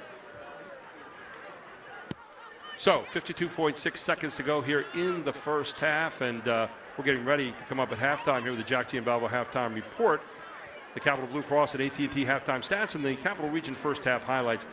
And we'll also have a special interview with Ryan Hoffman, and also I had a chance to catch up with Dan Langen from AT&T. They're doing some special stuff, and you're going to find out all about that just before the half. Now, if you really want to get technical here, if you're Central Dauphin punting, you almost want to tell your punter, just get the ball downfield, but punt it close to the sidelines, if not even out of bounds. We don't want to give an East return man. We almost got burned on a kickoff return. Don't give them any chance to just score out in space in this situation.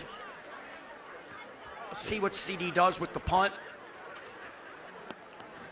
Biggest thing is get it out of there, and we know what Xavier Armstrong can do. He showed it on that kickoff return. We don't want to even touch his hands. Just punt the ball to that near side, near that hash, and get it out of bounds. Get it 25 yards downfield, and make East drive more than 50 with around 45 seconds to go. Once this punt's over. So the punter here is Zachary Temple. Temple, good high punt. Boy, that's what the doctor called for if you're the Rams.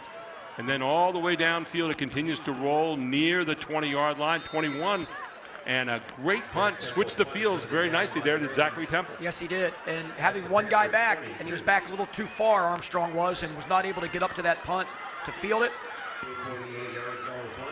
Forcing East now to go, 78 yards. Really impressed with the height on that punt as well by Zachary Temple, his first punt all night long. So let's see if CD East decides to get something going here, or you kind of almost think they have to. Might be just a quick pass to number 3. Just flip it out to 3 and let guys block and let him use his athleticism. Looks like a bubble screen on this side. Instead, they put Porter in motion. Same thing out to Armstrong. There is the screen, and Armstrong gets some yardage out near the 32-yard line. Really good hustle by Anthony Robsock, who was rushing the passer. He ran back and made the tackle from his defensive tackle position. Clock's going to keep running. Charlo getting his team up to the line very quickly. Again, they show that bubble kind of screen look there. They may put Porter in motion. Throw to Porter, just flicking forward. And close to the first down. Ball stops the clock momentarily, Gary. 34-yard line. Chains will move. May want to just spike it here because the clock's going to run. Spike it and get another play. Ticking down. 5, 4, 3, 2, 1. They get it off. There's your throw to Porter, and that is going to end the first half. 42-14 at the half. Central Dauphin leads it. We'll take a break. We'll come up next at halftime with the Jack T. and Balbo halftime report. But now stay tuned for a special interview with Ryan Hoffman from Hoffman Ford. And after that, later in the half, I'll go one-on-one with Dan Langen from AT&T in a special sponsor interview, all here on High School Sports Live TV.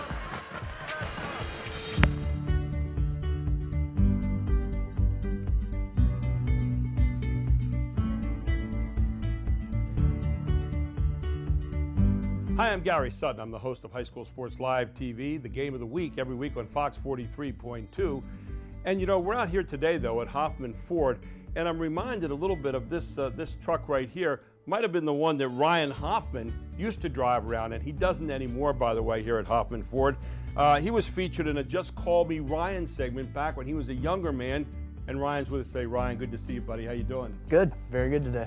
You're about community, and you're about helping the community. Anybody that's ever watched our High School Sports Live TV broadcast, your name's always prominently there. The Hoffman Ford Player of the Week. We talk about those all the time. It's something that my grandfather, obviously, again, he was mayor of Highspire for many years. So again, it's a name that people trusted to vote him in as mayor at the time. So that started it.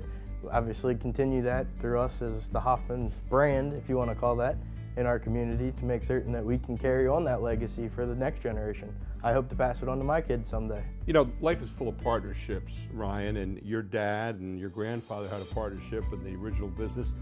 You and your brother Todd have a partnership now. You know, partnerships can always have a yin and a yang to it. I'm not sure which part you play, yin or yang, but you know, talk a little bit about the give and take of a partnership and how that works together. You were talking about teamwork.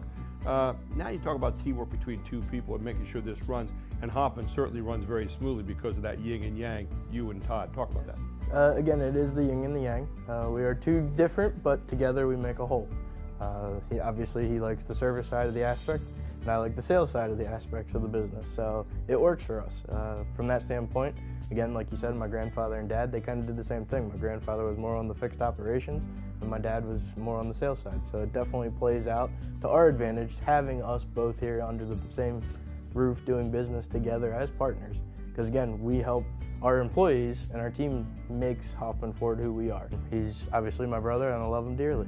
So Ryan, we're gonna show you a little piece of film right here. We had a number of people who, you know, talk about your role in the community. Throughout my educational experience as a teacher, coach, administrator, and now superintendent of the Steelton Highspire School District, and the Hoffman Ford has supported us tremendously through various projects and efforts that most likely are there to support the students, support the kids, support the student athletes, and everyone involved. Most recently, we worked with Hoffman Ford on a project to purchase 3 vans.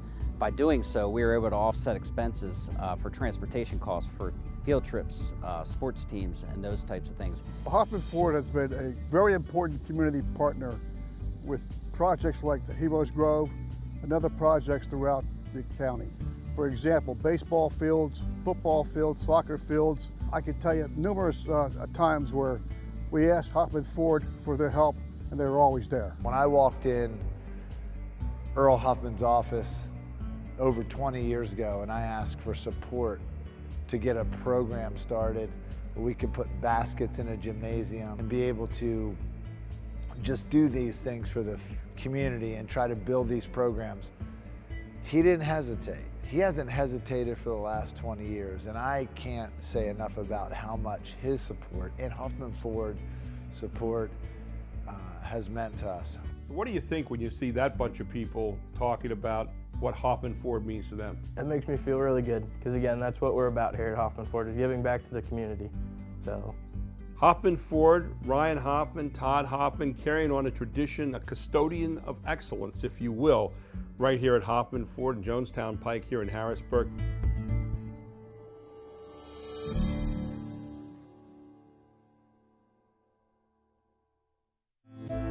More choices, more laughter, more time to play, and less need to worry.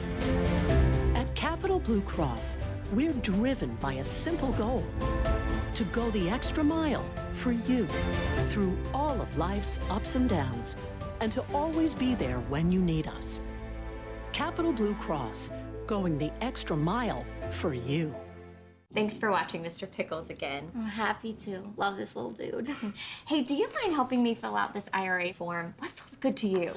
Well, my horoscope said my moon is rising in the week of the tiger. So, like double, you think? Oh, for sure. The signs never lie. Just ask Mr. Pickles. He knows. He knows. He does.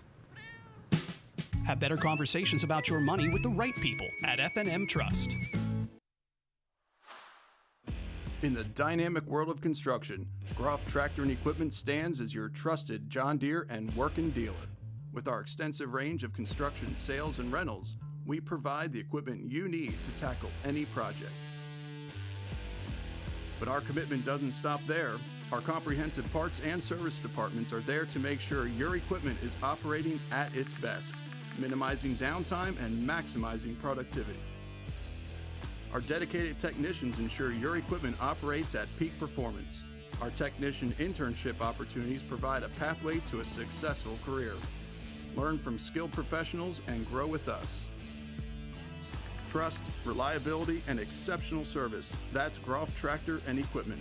Stop by, give us a call, or visit our website today for more information. Groff Tractor and Equipment, your #1 source for everything under construction. Do you want to answer that? Nah, I'd never with a kid in the car. It's okay. I'm not here.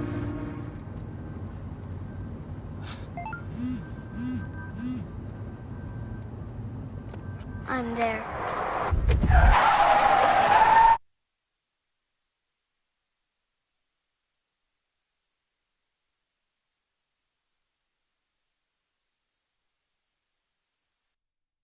You may recycle your electronics, appliances, and mercury thermostats at the Dauphin County Recycling Center. In addition to 8 local drop-off sites for recyclable materials. Recycling matters in Dauphin County. Since 2001, Dauphin County has recycled over 10,000 tons of electronics. And 1.6 million tons of recyclables like cardboard and plastics. Keep up the great work. Bring it on!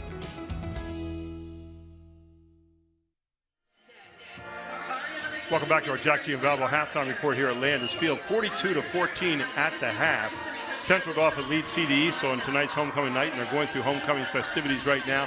Always a special time for any high school, and CD East no different here tonight at Landers Field. Gary Sutton with you alongside of Fort Chapman. And Fort, when you talk about this first half, Central Dauphin came smoking out of the gate and just never let their foot off the pedal. Yes, they did, and just very impressive with the way they're scoring on special teams, getting short fields and capitalizing, and then after all that, then the quarterback's back to pass, and he's run 4 times for over 100 yards. Yeah, you talk about some of the stats. We'll go over those in just a few minutes here. We want to take a look at the AT&T and Capital Blue Cross halftime stats in a moment, but Capital Region first half highlights here. Let's take a look at some of these because there were a whole bunch of them, especially if you're a Central Dauphin fan tonight.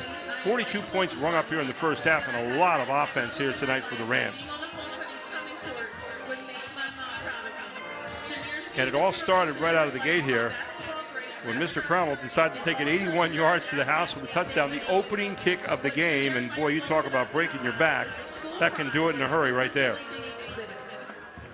Mateo Cromwell with an 81-yard return. So just like that, they were up 7-0, the Panthers, after the extra point in there. And then here you got pitch back right here, this time to Miles Copper. Wildcat look, yeah. Copper runs it in from 35 yards out. That was on like the first or second play from scrimmage there. So they haven't run very much offense at that point.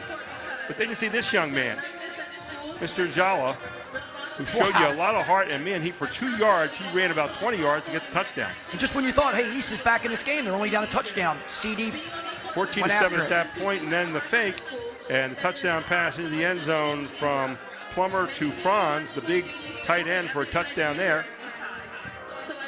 And then banging in on the other side is Central Dauphin East. Here you see the pass down the middle, great pass as they caught up with Ty Neal for a 63-yard touchdown pass. And Neal celebrating the end zone here. But again, too much Central Dauphin as they answer in the other direction. And you saw the big guy, T-Ron Plummer, who ran it in for a touchdown. Then the handoff across into the end zone and another touchdown, this time for number 2, Miles Copper. 42-14 here at the half. Let's take a look at our stats here at the halftime. And we've got a whole bunch of them here. Some of the individual stats we saw in the first half, we'll talk about those in a second. But the stat board all right now on the side of Central Dauphin. Although when you look at the total yards, really not a whole lot of difference right there. Key thing that sticks out is what we expect, the rushing. Central Dauphin really utilizing their offensive line, and then, as we mentioned, when they're back to pass, the quarterback Plummer, 4 really big runs for over 100 yards total. Puts them over 200 yards for the first half. the penalties and the turnovers are kind of switched around there, but take a look. 7 penalties for Central Dauphin East for 75 yards, only 2 for Central Dauphin for 10. And, of course, 2 turnovers hurt CD East here in the first half. And 30 of those 75 yards was the ball wasn't even in play. Right. 135 to 22 in passing for Central Dauphin East.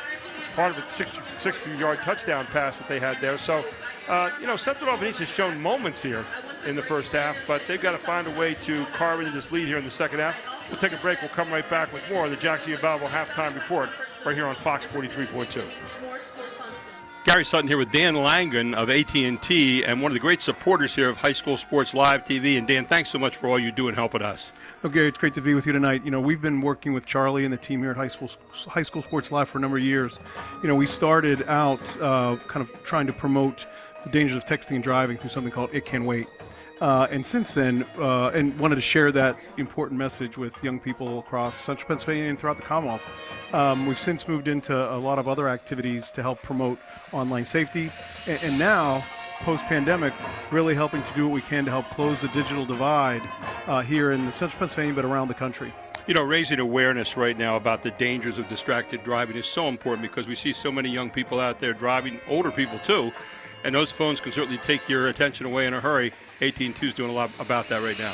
We have been, and it's, even though our focus is now on kind of the digital divide issues, itcanwait.com is an online resource where people can find more information. Students can go there if they have a project, they want to earn some volunteer hours, they can download materials and share with their classmates.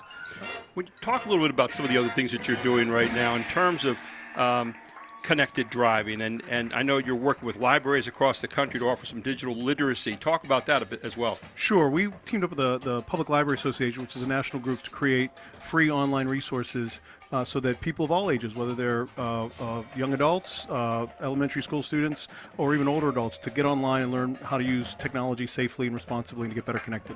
Talk a little bit about your involvement here tonight and what you've been doing for a while. It's so important to give back to the community, and AT&T is certainly doing that. We're doing that through some of these other initiatives that I mentioned. We're also investing in our network. We spent about $1 billion from 2020 to 2022 to improve our network in Pennsylvania. We just turned on some new 5G cell sites here near the stadium to get people better connected to their world. We like to say we connect people to greater possibilities, and that's what we're trying to do every day. Dan, thanks for all you're doing. Really appreciate you being here tonight. Take care. Dan Langan with AT&T. The Jack Giambalvo family of dealerships. We have millions of dollars in new and pre-owned inventory across 8 brands in 5 locations. Buick GMC, Hyundai, Mazda, Stettler Dodge Chrysler Jeep Ram, and Giambalvo Hyundai of Hanover. And we want to thank the local community for voting us the 2023 official Community's Choice Award Best of York and Hanover winner in 5 different categories. Come out today and find out why your friends and neighbors voted Giambalvo #1. The Jack Giambalvo family of dealerships. 5 great locations. Online at giambalvo.com.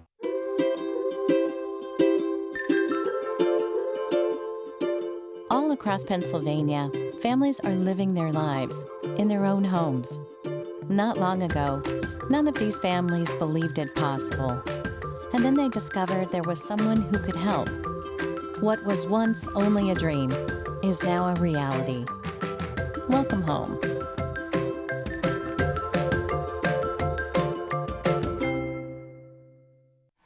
Breaker boxes toast. Recommend the whole rewiring. Well, that sounds expensive. Is that something a home equity loan could help with? No clue, but listen, if you're trying to make money fast, head down to the horse track and let it all ride on old Cloud Stomper. Jockey's my cousin. Well, second. That works for you? It will work. It will. Let me think about that. Borrow better with our range of fast and easy loans. Have better conversations about your money with the right people at F&M Trust. Everybody knows Hoffman has it. Did you know Hoffman has even more? There's the fully stocked Hoffman Ford Parts and Accessories Department, the Hoffman state-of-the-art collision facility, confidence in our ultra-modern service facility, peace of mind with master technicians, satisfaction with low prices. Do I really need to say it again? Hoffman has it. Only at Hoffman Ford, Colonial Park. Hoffman Ford, just what you're looking for. Hoffman has it. From Times Square to your local community, from local sports to international conventions, Invika has changed the broadcast and video landscape, bringing professional quality and service to organizations across the globe. Through professional, college level, and local sports, festivals, competitions, parades, and telethons, conferences, and commercials, Invika is bringing the power of video to more people and markets than ever before. Have a project you need covered? Check out our website for more information. Invika, providing affordable HD video solutions. You may recycle your electronics, appliances, and mercury thermostats at the Dauphin County Recycling Center. In addition to 8 local drop-off sites for recyclable materials. Recycling matters in Dauphin County. Since 2001, Dauphin County has recycled over 10,000 tons of electronics. And 1.6 million tons of recyclables like cardboard and plastics. Keep up the great work. Bring it on!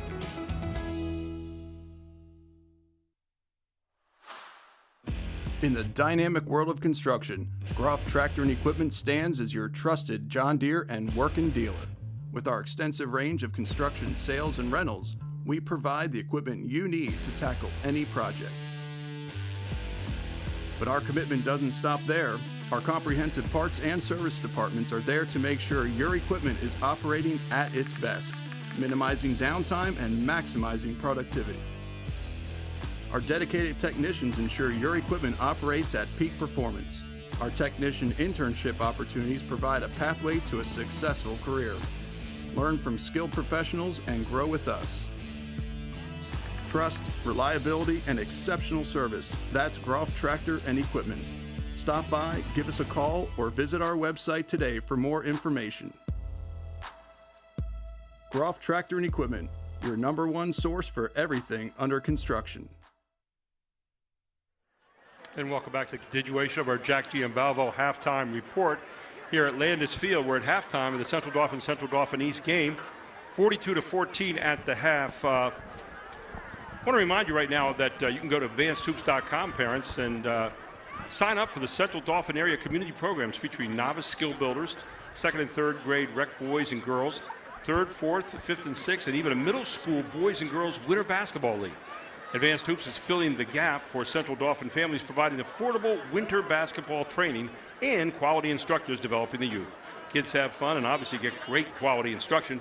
AdvancedHoops.com is where you go, and it'll show you all the classes and options for winter signups.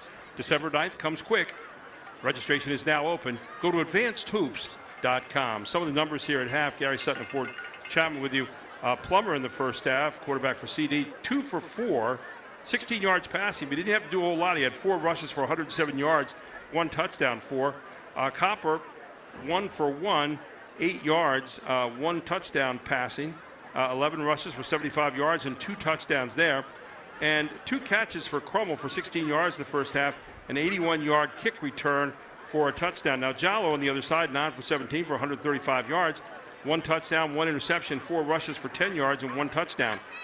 11 rushes for Porter for 52 yards in the first half. Armstrong with 5 catches for 67 yards and a 63-yard kick return for a touchdown. And then and he had 1 touchdown to go with that. It was 63-yard kickoff return or kick return. And then 2 catches for Neal for 60 yards in the first half. Total plays in the first half for Central Dauphin, 27. East had 32. They had 5 more plays, but Central Dauphin did an awful lot of stuff, big yard plays on their 27 plays. Third downs, make that first downs 10 for Central Dauphin, 9 for East, very close there. Third downs, 2 for 4 conversions for Central Dauphin, 2 for 6 for Central Dauphin East. Plays of 20-plus yards, 5 of them for Central Dauphin, only 2 for Central Dauphin East. 1 kick return yards, 111 for Central Dauphin, 97 for Central Dauphin East, and the average drive start, their own 42 for Central Dauphin, their own 29 for Central Dauphin East. So a lot of numbers there to digest for as we take a look at the first half in totem. By the way, the homecoming king here at halftime crown was Kevin Fox, and the homecoming queen, Tiara Anderson. You see them down there getting pictures right now just inside the 50-yard line. And so we're getting ready to start the second half here momentarily. The 2 teams are not yet back out on the field as we had a long halftime, obviously, here on homecoming night. So thoughts here, first half, Ford? Well, you mentioned Plummer, the quarterback for Central Dauphin, was 2 for 4. Only attempted he attempted more pass plays were called, but he ended up running on 4 of those.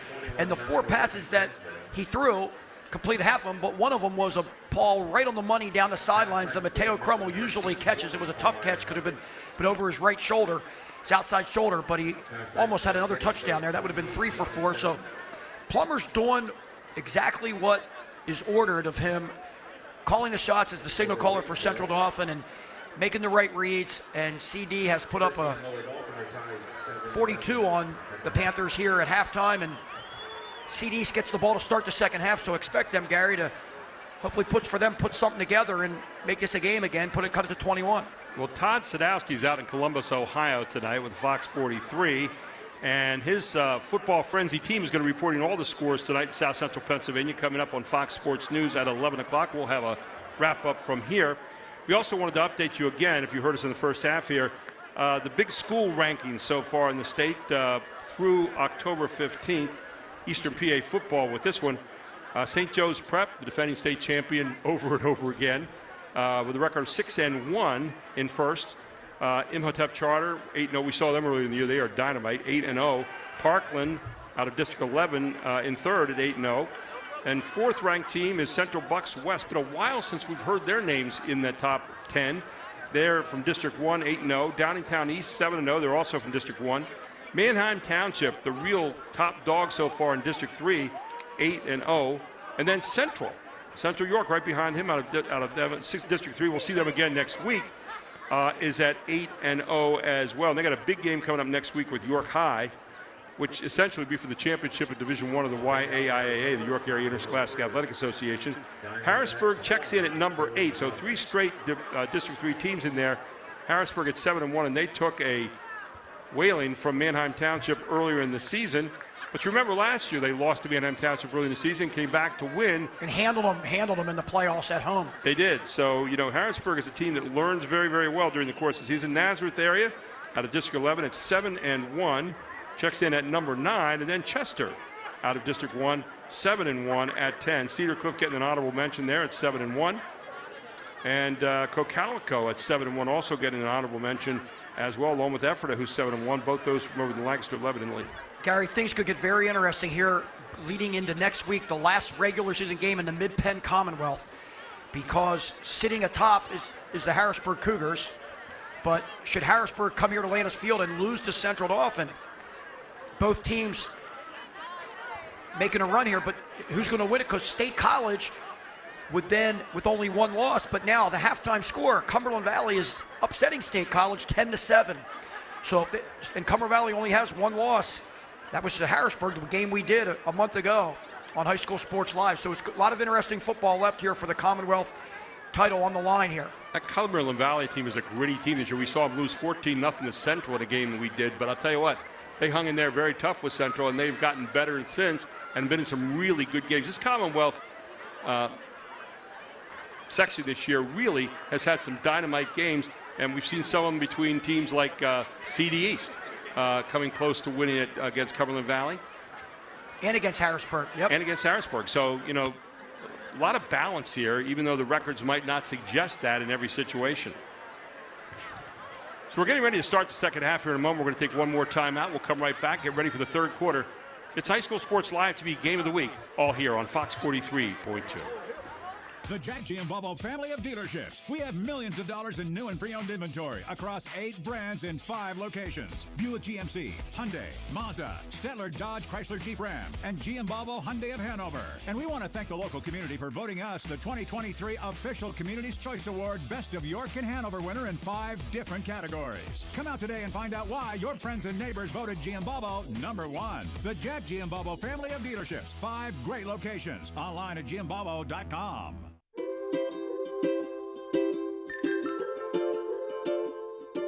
All across Pennsylvania, families are living their lives in their own homes.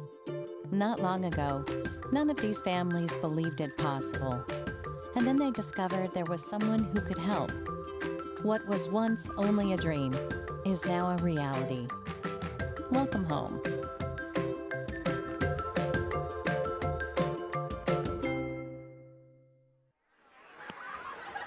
And welcome back to Landis Field, 42-14 as we're just about ready to start the third quarter here on Fox 43.2. And Fort Chapman, Gary Sutton with you. So, you know, if you come out the second half, you're going to get the ball first. If you're CD East, what are you talking about here if you're Coach Lance Dean?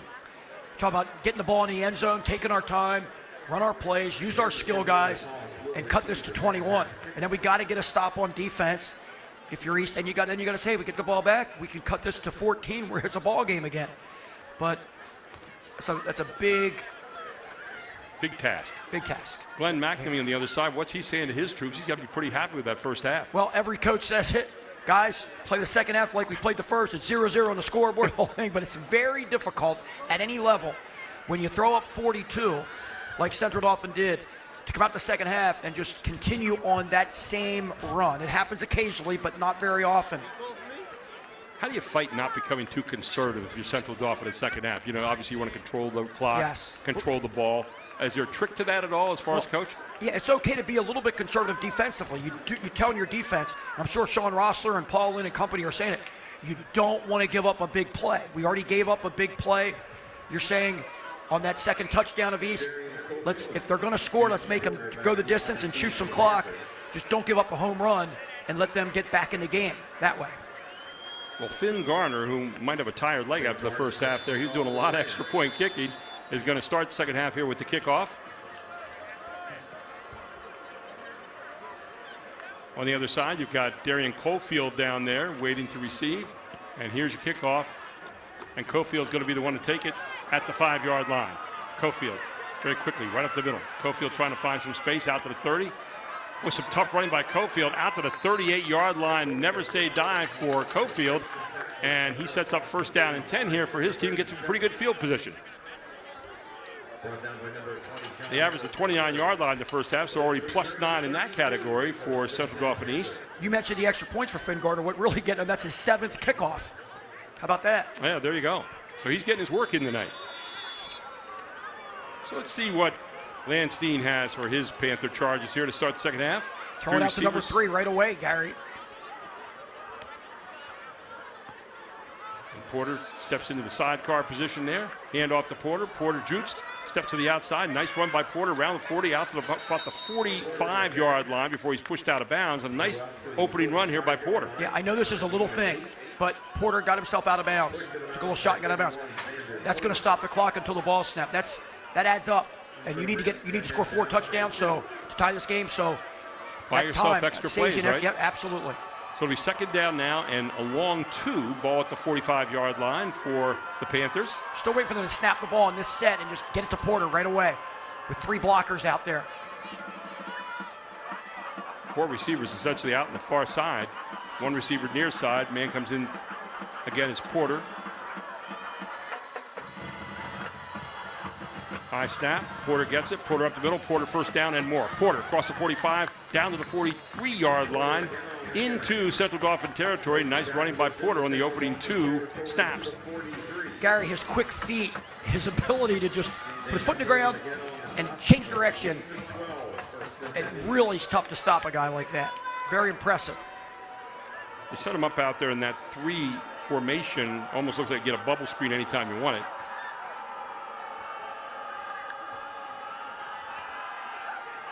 Pass across the middle. Oh, he had Armstrong, and man, you're going to get a penalty flag on this one. Bowman. High shot to the helmet. Not what you wanted to see, and he had Armstrong open, but you can't give a shot to the head like that. And it was late. A little bit late. It was close, but definitely after the ball was there. Personal foul against Central Dauphin. You got to know if you're Bowman there, you got to know when to hold up. Wear the same number as his brother did. His brother was a junior on the state championship team in 2011. He was the starting free safety, played offense and defense as a senior, and then had a 4-year starting career at Cal, PA, as a free safety. So with the help of the penalty, CD East is all the way down to the 28-yard line now. It'll be first down and 10, 11:15 to go here in the third quarter, just starting the second half. And Jolly's going to draw him off sides, so it'll be 5 more tacked onto that. These are the kind of mistakes that we say often can happen after a huge first half. really trying to build a little momentum here to get something going in the second half is CD East, and so far it's working pretty well. A couple of penalties helped here at the end. So it'll be first down and 5, ball down to the 23-yard line. If you're East, this is what you want. You're in the red zone now. So first and 5, ball at the 23. Porter in motion. Stepping up is Jolly, and Jolly's going to get yanked down. There's Joey Bass, the guy that jumped off sides. Made up for that, right, Gary? Yep, exactly right. He says, Coach, I did a nice play. Also, Rogers make that Joey Bass stepping in there. The 6'1" senior, 260, but man, I'll tell you what, can he move? So it'll be second down now and 7. Actually, a loss of 2 on the play. Because it was first down and 5. Ball spotted at the 25-yard line here. CD East needs some points badly. Porter. End zone for Armstrong, and Armstrong's being held. It's going to be pass interference. Yep. Ball was in the air, and he was holding on to him. You got it. Armstrong had his man beat down there, and his man on that play was Mateo Crummel. So Armstrong says, hey, I got my team another penalty, 3rd penalty here in 4 plays. That should take it half the distance, which ball on the 25, it's going to take it to 12.5. And a first down. And you'll still have a chance to make another first down before you get in the end zone. Take a look right here. He's got his man beat, Crummel, and Armstrong. You can see him holding on to the back of the jersey. Yeah, good call. Easy call. So it'll be first down and 10 to go here. Somebody's got to get in a different spot. 2 of those guys have to get up on the ball, because there they are. One of them's ineligible. The inside guy, number 8's ineligible. Ball at the 13-yard line. A straight call here, and that was a straight back pass to Armstrong on the Wildcat. And Armstrong gets some good positive yards right away, and he's down on the field. So they got Wildcat. Officials timeout for an injury here. Armstrong sits up on his own. So a nice call there, using the speed and athleticism of Armstrong. We'll take a very quick break. We'll come right back. It's 10:28 to go here in the third quarter. 42-14, but CD East is driving on High School Sports Live TV. Lock it up at Hoffman Ford. Only Hoffman Ford offers 2 years maintenance included with any new 2023 Ford car, truck, or SUV order. Plus, lock in Ford's lowest APR rate today. Get 2 years maintenance included exclusively at Hoffman Ford. Why would you order from anywhere else? Who has your best deal on a new Ford? Hoffman has it. Hoffman Ford, just what you're looking for. Hoffman has it. And good to see Armstrong coming off the field pretty much under his own power now. So days for a minute. We'll bring up second down and 3 yards to go now at the 6-yard line. So they can make a first down without making a touchdown, can CD East.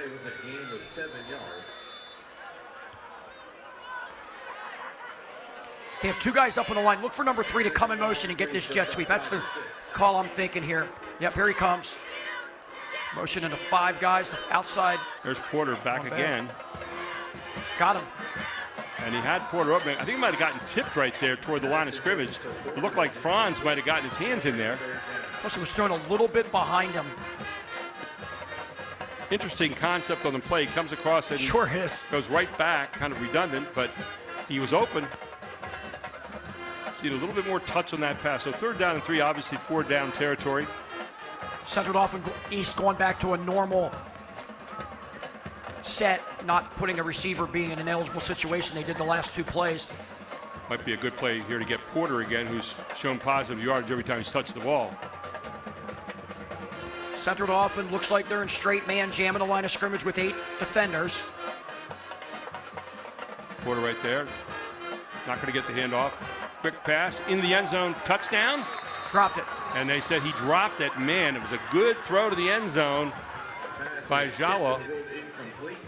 Jallo had his man, and I thought it was going to be a great catch there for a moment, and his man on that play was Andres Arp. Yeah, ball was putting the money. You'll see it again here. It got tipped. It did get tipped, and then he may have been going to the inside receiver. I think he was going to number 12 there. And what happened is he hit the ground with the ball then, and apparently it moved. In the opinion, they got a little help from the defensive back there. So it brings up 4th down and 3 now.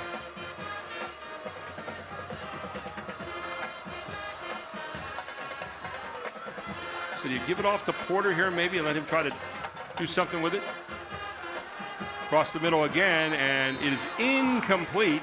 And the ball will go over to Central Dauphin on down. So a promising possession there. Big stop by the Rams. Big stop by the Rams indeed. And what looked like it was going to be a momentum builder for CD East gets transferred over to the green and white. And so the Rams will take over at their own 6-yard line. CD East got their chances on the perimeter. 3 times in a row they went for the quick passes. The first, on 2nd down, that first pass that just was a little bit behind the intended receiver, Porter. A nice drawn up play there. Were you surprised they didn't hand it off to Porter maybe in the 2nd down there, because he was getting some good positive yardage every time? Well, they had him open there for that little trick formation. Yeah. Motion one way, go back, and out in the flat. If the ball was a little bit ahead of him, I think that would have been a touchdown, or at least a 1st down. So here is Plummer now. There'll be a lot of running here. Handoff inside Copper. Copper around the corner. Copper fighting his way out toward 1st down yardage, getting that team push from behind him. Might have been enough to get the 1st down. It was. That could be really deflating for a defense, even though you're not in the field defensively. When the offense drives the length of the field and doesn't get any points on the board. Remember years ago where that was illegal, or supposedly illegal, and USC did it to Notre Dame and won the game, and a lot of people were talking about that. Now it's legal. The Bush push. So it's 1st down and 10, ball out the 18-yard line. Tight formation in the backfield again. You'd think there's going to be a lot of handoffs right here. There's the handoff again, straight forward. Nothing fancy here, banging out past the 25-yard line, about the 27, maybe the 28. Close to 1st down yardage again. Hard running by Miles Copper.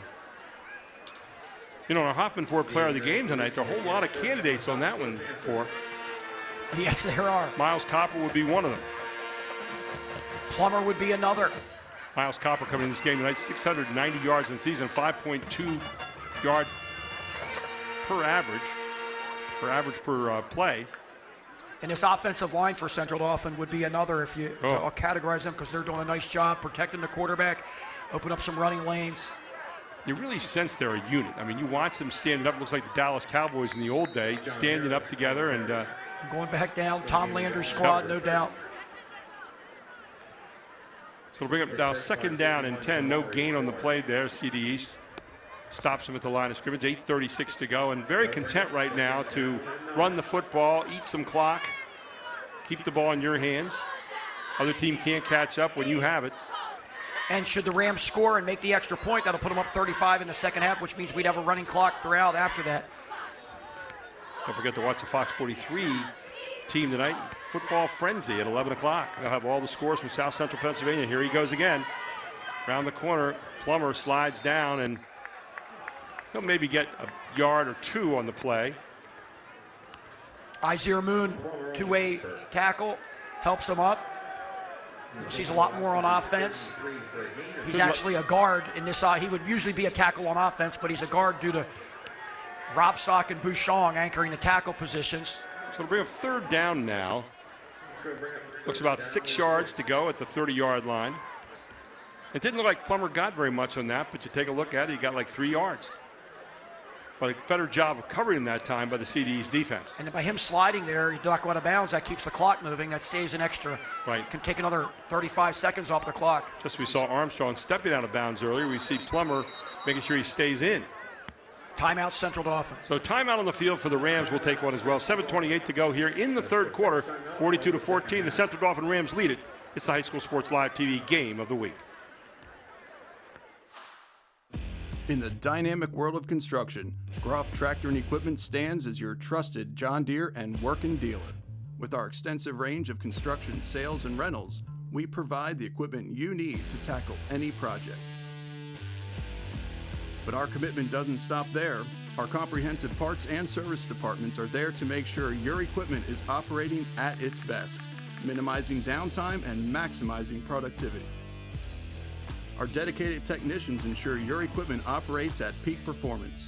Our technician internship opportunities provide a pathway to a successful career.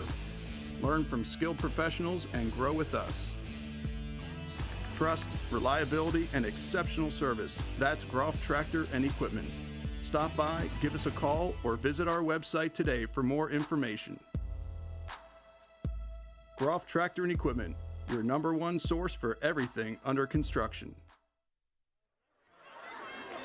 And welcome back. It is 7:28 to go in the third quarter. 42-14, Central Dauphin with the ball and the lead. Gary Sutton, Ford Chapman with you and our whole Invicta crew here tonight at Landis Field. Plummer, double handoff. Fake No, reverse. they're going to fake it, and he's going to get driven to the outside. Is Crummel, but Crummel turning it into a big gain again, and more. Crummel There you see crosses his speed, field 40, Gary. going to 30, down to the 20. Crummel to the 10. He has been explosive inside the 5, and finally driven out of bounds, and then penalty flags over on the far sideline. Looks like it might be an unsportsmanlike. Wow. It looked like they had him stuck on the sideline. He found a way to get out of it again, Crummel. That's the speed. Number 5, I think it was defensively. It looked like that from, we'll see the replay here, but for the Panthers, you got to just try, I think it might have been Arp. You got to keep him inside and just the old contain theory. Don't let him get to the sidelines because you had him pretty well hemmed up. They read the play really well, the fake reverse. He was out at the 33-yard line and took off and all the way down now. Here it is. To the 3. Take a Yeah, look. bad angle by Arp. See the bad angle? He's going. You got to utilize that speed and respect that speed. And look at the play Crummel makes on the cut here. Look at the 2 cuts right there to get across. And then just heading for the end zone down to the 3-yard line before he was pushed out of bounds. They got him for tackling 5 yards out of bounds. That was the penalty. Yeah. So unsportsmanlike there. So apparently went out at the half the distance of the goal line. Here's your handoff. McCullough banged up right there short of the touchdown. Gary, 3 minutes left at Cumberland Valley. The Eagles lead the Little Lions of State College 17-10. Wow. And 3 minutes left in the ball game. Yep. Going to keep our eye on that one. That has big ramifications here for a few teams right now, like Harrisburg High and Cumberland Valley in the Commonwealth Conference. Cumberland Valley for the playoffs, and also Harrisburg High with a win here against Central Dauphin next week. They'll lock up that Commonwealth title. And there's a slash over the right side to McCullough, and McCullough in for the touchdown from 3 yards out, and McCullough, with some hard work tonight, gets rewarded with a 3-yard touchdown run. It makes it 48-14 here with 6:28 to go in this one. Second touchdown run tonight, this one via the 3-yard route for McCullough. He's done some good hard running here. Take a look again. It's off, it gets behind that big line, and that line has just been solid all night long. And now in for the extra point again is Finn Garner. Snap down, kick up. Kick again is good, and Garner has been perfect all night long. 49-14 with 6:28 to play. This is High School Sports Live TV on Fox 43.2.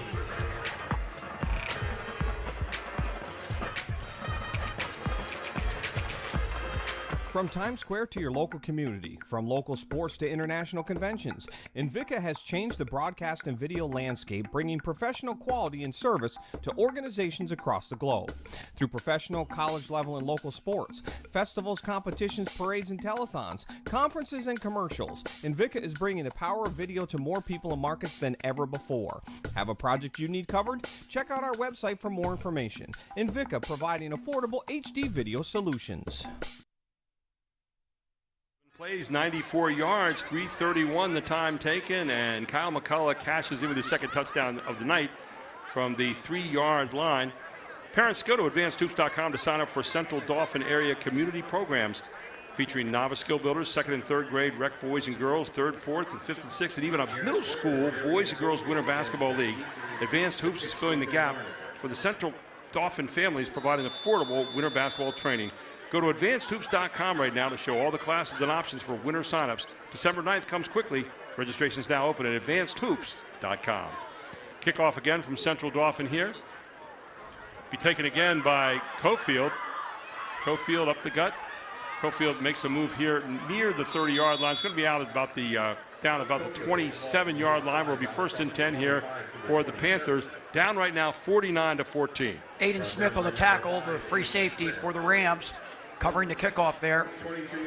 And the mercy rule has taken effect here at 35 points in the second half.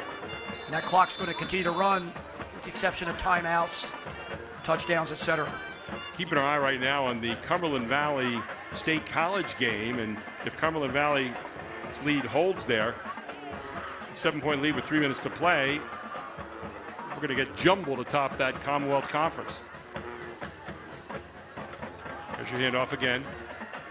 Porter across the 30, out near about the 32-yard line. Some tough running for Jared Porter. And that's a final. Cumberland Valley has defeated State College 17-10. If we just said a month ago that was going to happen, you wouldn't have had many takers. They've just gotten better and better and better, and they've won the tough games they've had to win. So Cumberland Valley with a big upset there against State College tonight. And maybe it's not that big. 2nd down and 5 yards to go here. Ball at the 32-yard line for the Panthers.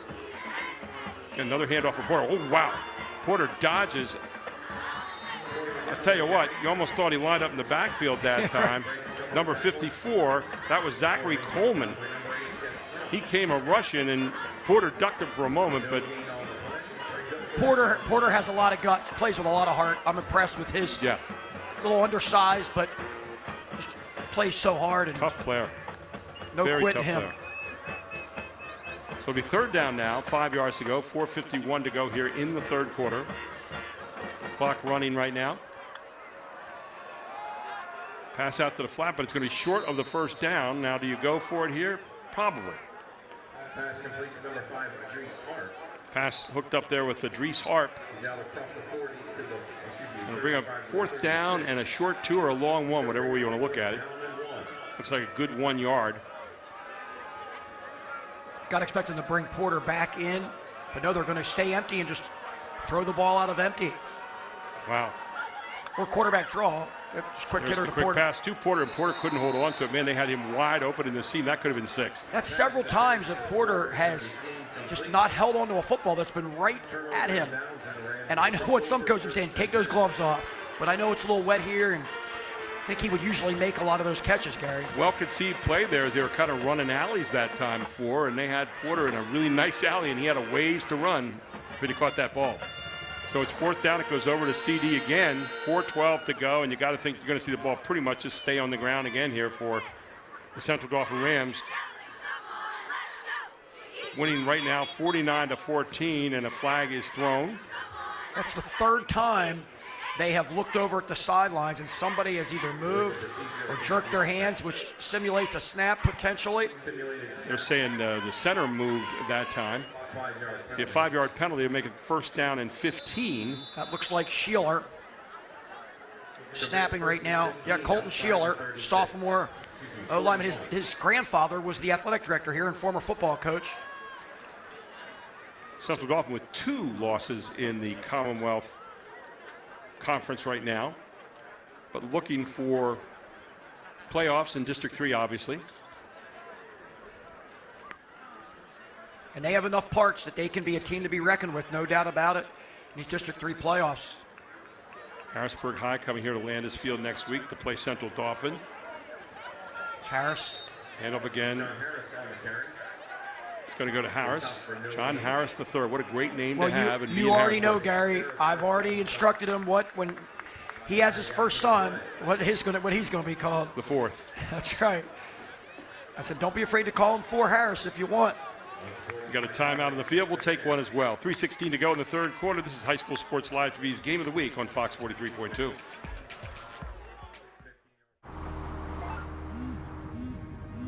you want to answer that? Nah, I'd never with a kid in the car. It's okay. I'm not here.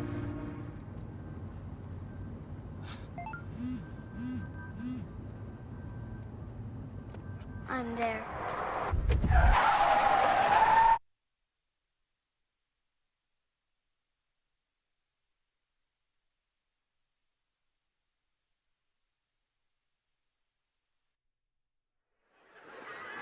And welcome back. The clock ticking now at 2:59. Third down. And a mile to go here, and they might get the mile back right here. Racing to the outside, not getting near enough back to the 45-yard line, maybe 46. It'll bring up fourth down now for Central Dauphin. Which is, you would expect to bring Temple onto the field, and the second time he's going to punt tonight. So Zach Temple in there to punt. Temple, a 5'9" senior. Had a great punt. The only other punt he had tonight. Big high punt that was returned for nothing. So Zach Temple back in there. And back to receive it is the always dangerous Jared Porter. You can bet CD is going to be coming here as they're going to let the clock run down.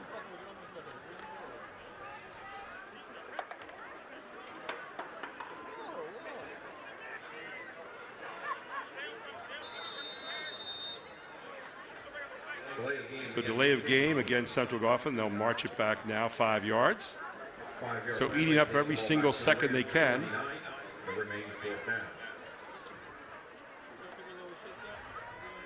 And what's your thought there, taking a delay of game in that situation for? Well, you're just trying to run the clock down, and I'd rather snap it with 1 or 2 seconds left, but the play clocks are not working, so right. Giving up 5 yards, take time off. Again, up by 35, you can do that. Yeah, you can.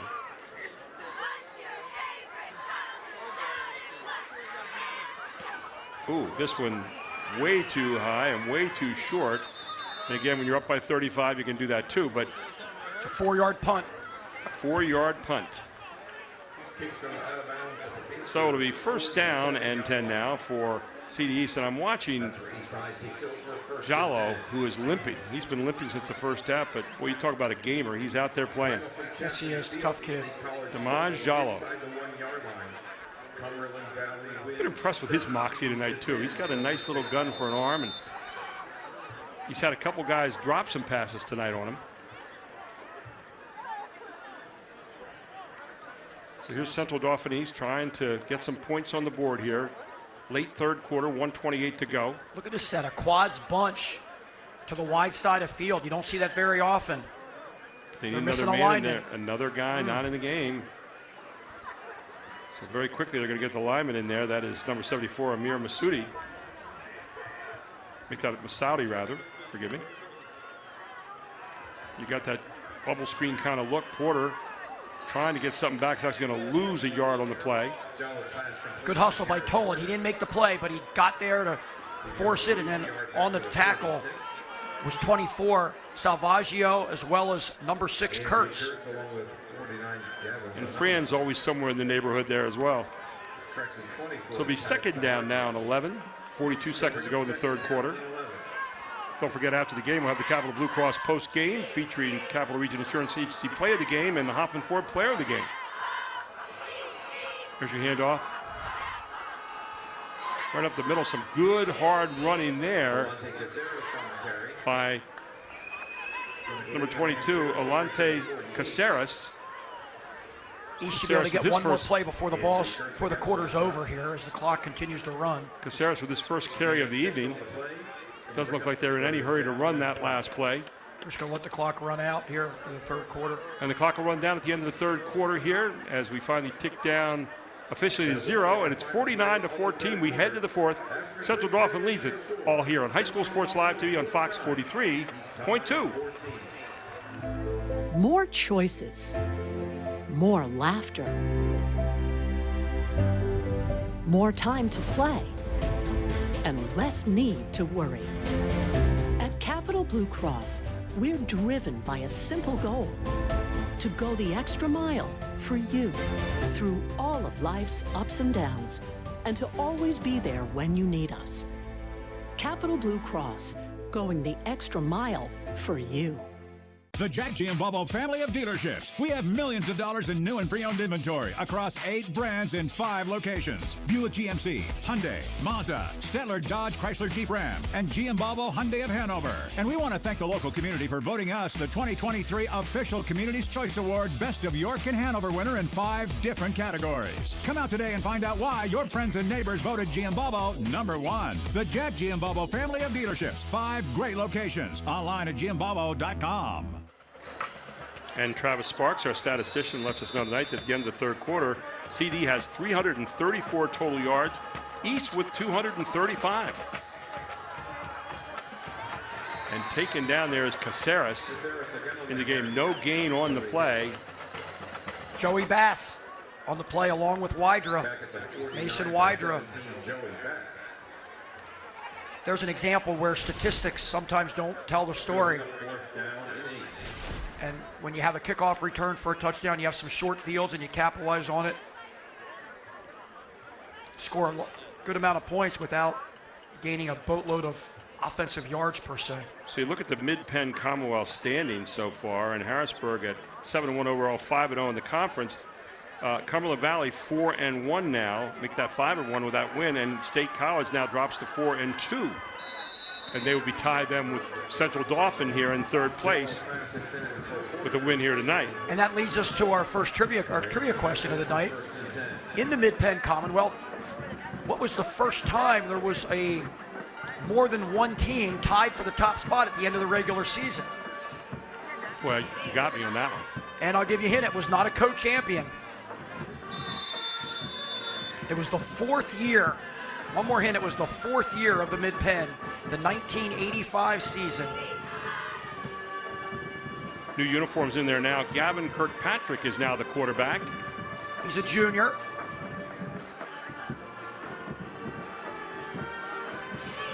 So new uniforms in there.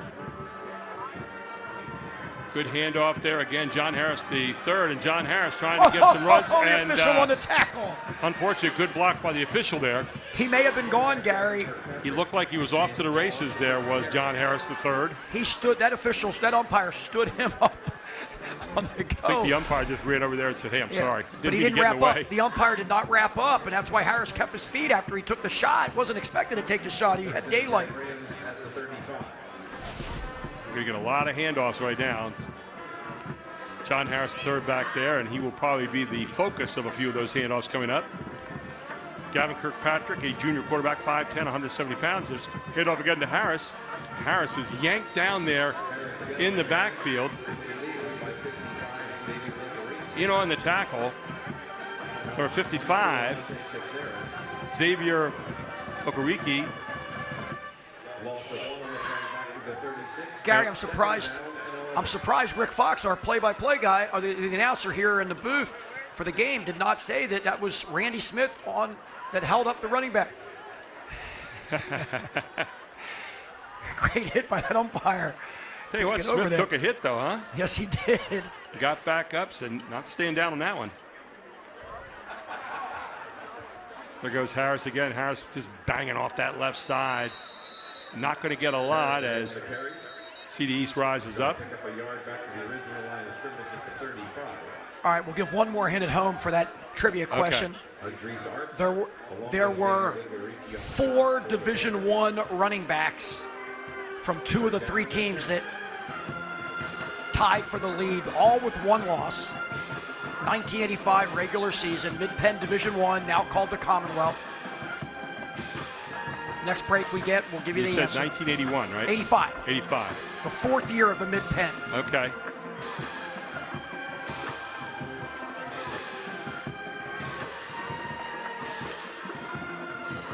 There's Harris, and Harris got some room to run, and you're going to get a flag thrown all the way across the field. Was it a hold? Maybe a face mask. Let's see what the preliminary look is here. Central Dauphin is walking back. So it's against Central Dauphin. So I'm thinking Cumberland Valley is one of the teams. Cumberland Valley had just won the Mid-Penn and district title the year before in '84. There were no state playoffs till '88. And the next year in '85, Carlisle with senior running back Michael Owens, who scored 3 touchdowns in the Big 33 game. Went to Syracuse, obviously.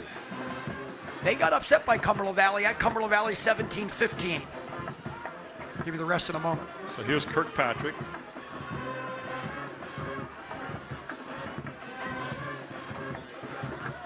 New number back there now.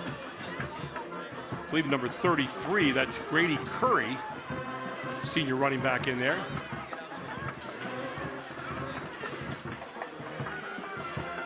There's Harris in motion, fumbled snap. Good coverage on the play there by Demir Maxwell from CD East. Looks like Gavin Kirkpatrick had little chance to get that one. That was way off to his left. Looks like we're going to give the ball to Curry on the handoff. Skipped across the ground, so brings up 4th down now.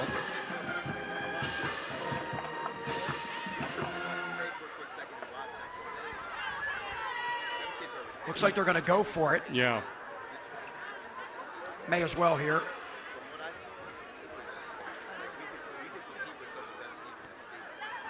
So Kirkpatrick. Maybe we're just going to take a timeout and let the clock wind down, take a timeout and regroup, looks like. 7:15 left in this one. 49-14, Central Dauphin comfortably in front. Now Iowa State College for 3rd place in the Commonwealth Conference after the upset tonight. Well, and again, I said upset. I'm probably not doing a service to Cumberland Valley. The win tonight by Cumberland Valley, 17-10 over State College. So Harrisburg High, if they can come in and win next week, wins the conference. But they're tied with Harrisburg, should Harrisburg lose to CD. Now, back to the trivia question. A few weeks after that Cumberland Valley upset by 2 points of Carlisle, Carlisle traveled to the old McDevitt to play against Ricky Waters, Sean Borowski, and Jimmy Bryant, 3 Division I running backs, all in the field at the same time in the wing tee. Tim Rimple's wing tee, and 22-21 upset. Carlisle scored to make it 21-20. Michael Owens' 3rd touchdown. They faked a handoff on the 2-point conversion, hit Mark Bricker, the receiver, on an out route, and upset McDevitt 22-21. Wow. Pretty good W there, huh? Yes. And then a few weeks later, Cumberland Valley went into McDevitt Field, and Harry Chapman III, the coach of Cumberland Valley, elected to punt and kick to Ricky Waters. Ricky Waters, a punt return and a kickoff return. 49-14 McDevitt. 3-way tie. Carlisle, Cumberland Valley, and Bishop McDevitt. And what did Coach Chapman say to his son for after that game? Well, I was in college playing at the time, but so I didn't see any of those games. But Carlisle ended up getting a rematch with Cumberland Valley in the district final at Hershey and won. And Bishop McDevitt won the AAA final over Conestoga Valley, but there were no state playoffs, as I alluded to earlier, till '88. Isn't it funny how these teams, how many times see a team lose to someone during the course of the season, come back and win during the playoffs once they all got started? Yes. We saw with Harrisburg and Manheim Township last year. They've got a real rivalry going, those 2 schools. Yes, they do, and one would expect them to see each other again this season. Yep. For the 2nd time.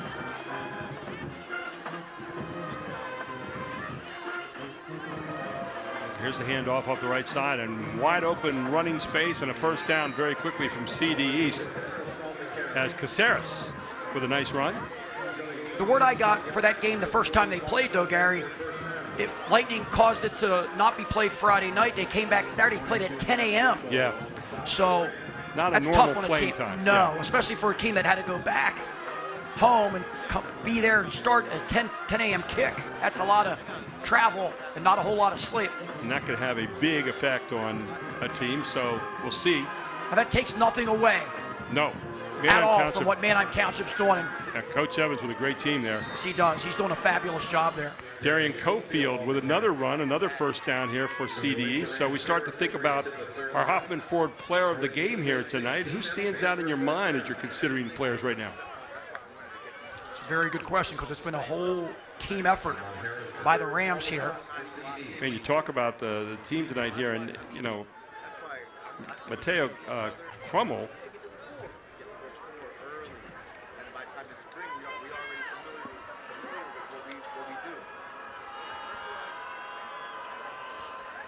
Mateo Crummel with 2 big runs tonight, a couple touchdowns. Kickoff return. The kickoff return that started the game, just got them on fire right away. Pass out in the flat here. Nice pass to Amir Lamel, his 1st catch of the night. Gets the ball out to the 30-yard line, near first down yardage. There's no doubt about it. We're going to pick a player of the game, but it's been a total team effort. Special teams, offense, and defense by this entire Central Dauphin Ram team. They really played quality football today. And you mentioned that offensive line as well. It just plays together so well. They are really, really tough.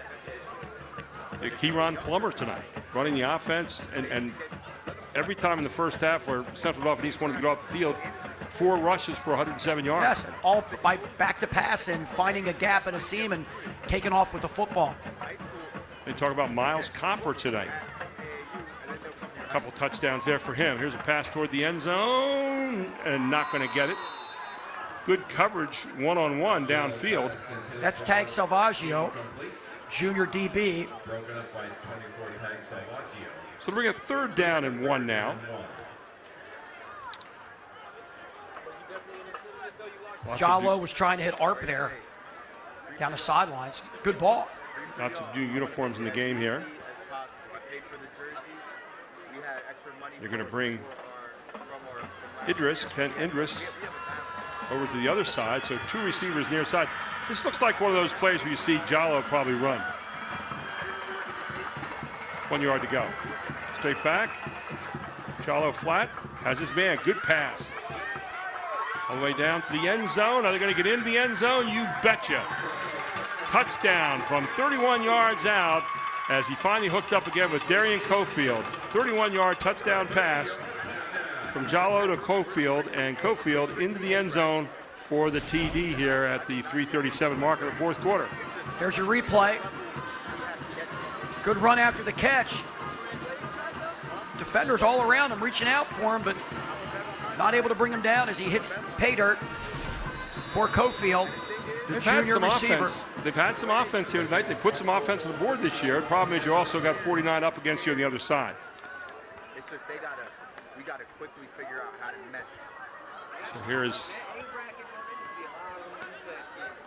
the kick up, and it was tipped off the upright. And that effort by Arp, no good. So the ball will be kicked off here, but touchdown nevertheless. 49-20, 3:37 to go in this one. We'll take a quick break. We'll come right back. This is High School Sports Live TV's Game of the Week. You may recycle your electronics, appliances, and mercury thermostats at the Dauphin County Recycling Center. In addition to 8 local drop-off sites for recyclable materials. Recycling matters in Dauphin County. Since 2001, Dauphin County has recycled over 10,000 tons of electronics. And 1.6 million tons of recyclables like cardboard and plastics. Keep up the great work. Bring it on!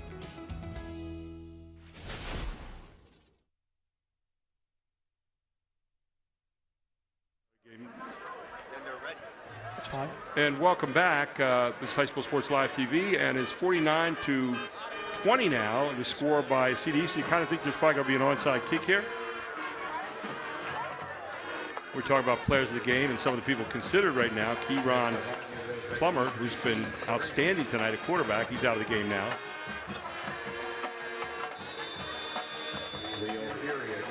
So the kickoff coming up here from Leo Fury. A whole lot of good hands people up here in the front. Fury's going to pop it up short. And it bounces down the field. It hasn't been picked up yet. Finally is picked up and rounding the corner here. You might have a little bit of action. Number 24 with the pickup, Tag Salvaggio. And Salvaggio all the way back out to about the 35-yard line. What looked like a chance, like he wasn't going to pick that thing up enough. The ball took a different hop away from him. He did a really good job getting it and making some positive yardage all the way out, as you mentioned, to the 30-plus yard line. Backups are in for the Rams. They were in on defense. They're in on offense. Looks like CD East is getting some new people in as well.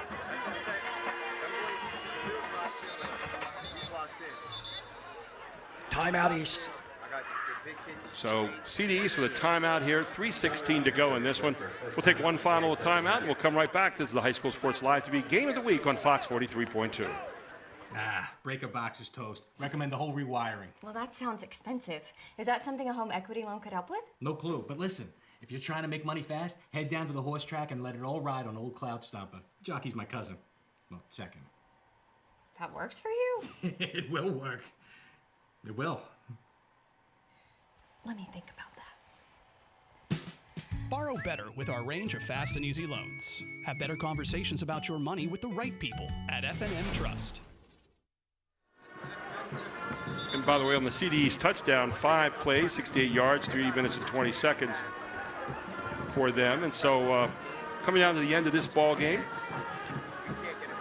and if you missed it earlier, State College down tonight by Cumberland Valley. Cumberland Valley with a 1 loss on the season, so that means that Harrisburg, who's undefeated, comes in here next week to play Central Dauphin in what should be a magnified game, if you will. Central Dauphin, with this win tonight, will go to 4-2. They'll be tied with State College for 3rd place in the Commonwealth. Cumberland Valley will be in 2nd place with 1 loss, and they'll be waving the green and white pom-poms next week for Central Dauphin. Hopefully they can, from their standpoint, upset Harrisburg High. Here's Caceres again, slashing off the left side.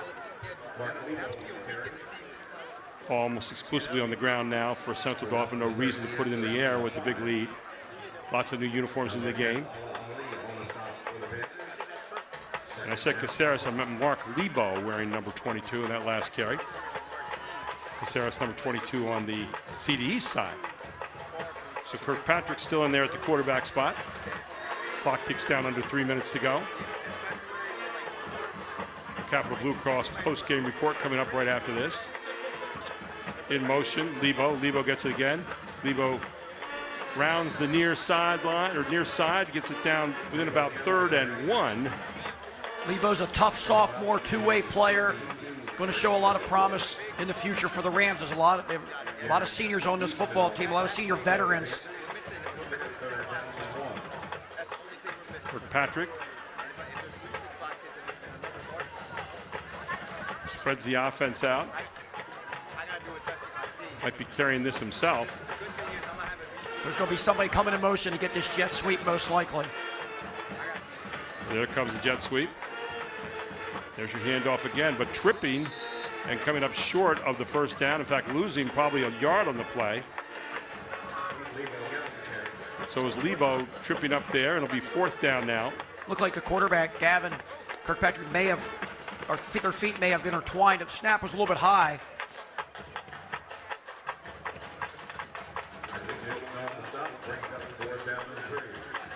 New player into the game right now, wearing number 81. And why do I think he's carrying the play in here for the moment? That's Wiley Payton.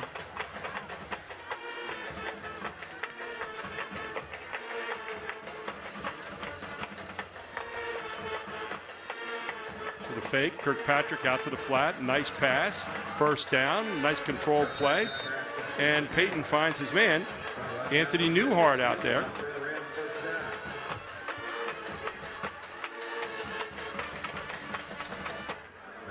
So 1st down here for Central Dauphin, ticking down to a minute. And just running the clock down here as far as they can. No need to do a whole lot more in this situation.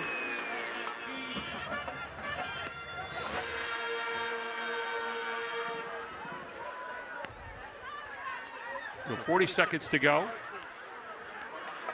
And he'll take a knee now, and that's going to pretty much be it here.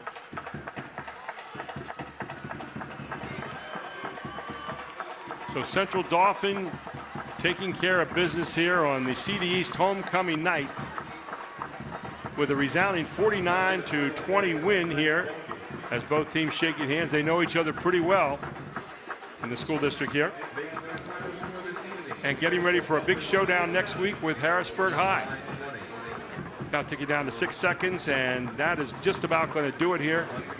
49-20, your final score. We're going to take a break. We'll come right back with our Capital Blue Cross post-game report, including the Hoffman Ford Player of the Game, the Capital Region Insurance Agency Play of the Game, and more. Right after this. This is High School Sports Live TV on Fox 43.2. So a while back, I thought to myself, I'm never going to own a home. I'm gonna have to rent forever. I didn't have money for a down payment, I had no credit history, and I just got out of a divorce. But PHFA showed me that homeownership is possible. They offer me a low-interest mortgage and a way to manage the closing cost. To me, this is more than just my home. It's a huge accomplishment and a new chapter in my life, thanks to PHFA. That's everything. Receipts in the bag. Awesome. Say, how do you, budget? Well, I have a spreadsheet that I update annually. Okay. And I round up on income and round down on expenses. Well, that sounds backwards, right? No, I'm pretty sure that's right. Income up, debt down. Looks good on paper. Huh. Keep your budget in shape with our personal finance tool. Have better conversations about your money with the right people at F&M Trust. Everybody knows Hoffman has it. Did you know Hoffman has even more? There's the fully stocked Hoffman Ford Parts and Accessories Department, the Hoffman state-of-the-art collision facility, confidence in our ultra-modern service facility, peace of mind with master technicians, satisfaction with low prices. Do I really need to say it again? Hoffman has it. Only at Hoffman Ford, Colonial Park. Hoffman Ford, just what you're looking for. Hoffman has it. More choices, more laughter, more time to play, and less need to worry. At Capital Blue Cross, we're driven by a simple goal: to go the extra mile for you through all of life's ups and downs, and to always be there when you need us. Capital Blue Cross, going the extra mile for you. In the dynamic world of construction, Groff Tractor and Equipment stands as your trusted John Deere and working dealer. With our extensive range of construction sales and rentals, we provide the equipment you need to tackle any project. But our commitment doesn't stop there. Our comprehensive parts and service departments are there to make sure your equipment is operating at its best, minimizing downtime and maximizing productivity. Our dedicated technicians ensure your equipment operates at peak performance. Our technician internship opportunities provide a pathway to a successful career. Learn from skilled professionals and grow with us. Trust, reliability, and exceptional service. That's Groff Tractor and Equipment. Stop by, give us a call, or visit our website today for more information. Groff Tractor and Equipment, your #1 source for everything under construction. Welcome to our post-game report here, brought to you by Capital Blue Cross. 49-20, the final here tonight. Central Dauphin wins. With the win, they go to 4-2 now, or make that 4-2 in the conference now overall, and 6-3, and playoff hopes still very much alive. And a big game coming up with Harrisburg next week. On the other side, 1-5 in the conference now for CD East, and they go to 3-6 overall. So just the exact opposite. Gary Sutton with you, Fort Chapman here in our post-game report, and talk a little bit about this whole big game tonight for Central Dauphin. They came in here smoking, and they never looked back. And one of the things we talked about, the offensive line, the constant there all night long for. Yeah, and I think not just the 5 offensive linemen, but also 2 tight ends in the game a lot. Yeah. I put 7 guys at the point of attack, and I thought that the quarterback play, Plummer, did a really solid job, both with his arm and his legs, and ran the show. And the one thing tonight that really stood out, too, is in the first half, when the game was still undecided, Central Dauphin East could never get Central Dauphin off the field. Big plays by Plummer constantly on third down just accounted for a momentum builder for Central Dauphin, and they just kept rolling in the first half. Great point. The 2 times in the first half when East made a run and got in the end zone, Central Dauphin answered right back. No doubt. Did a great job tonight.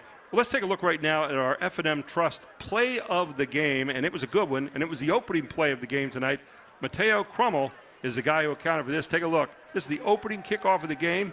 81 yards. He takes off, and watch this journey. From a unique angle. Sometimes a kick returner, you want to hit the hole quickly. He just sort of read it a little bit and then used his speed to do the rest, and that set the tone of the football game right there. And there you see it from the angle we saw initially, and there's Crummel. Look at this reading. And then finds the corner and gets around the corner and takes off and puts on the afterburners and heads in the end zone, an 81-yard touchdown run, opening play of the game. Talk about deflating you if you're CD East and inflating you if you're Central Dauphin. That's exactly what Crummel's run did there.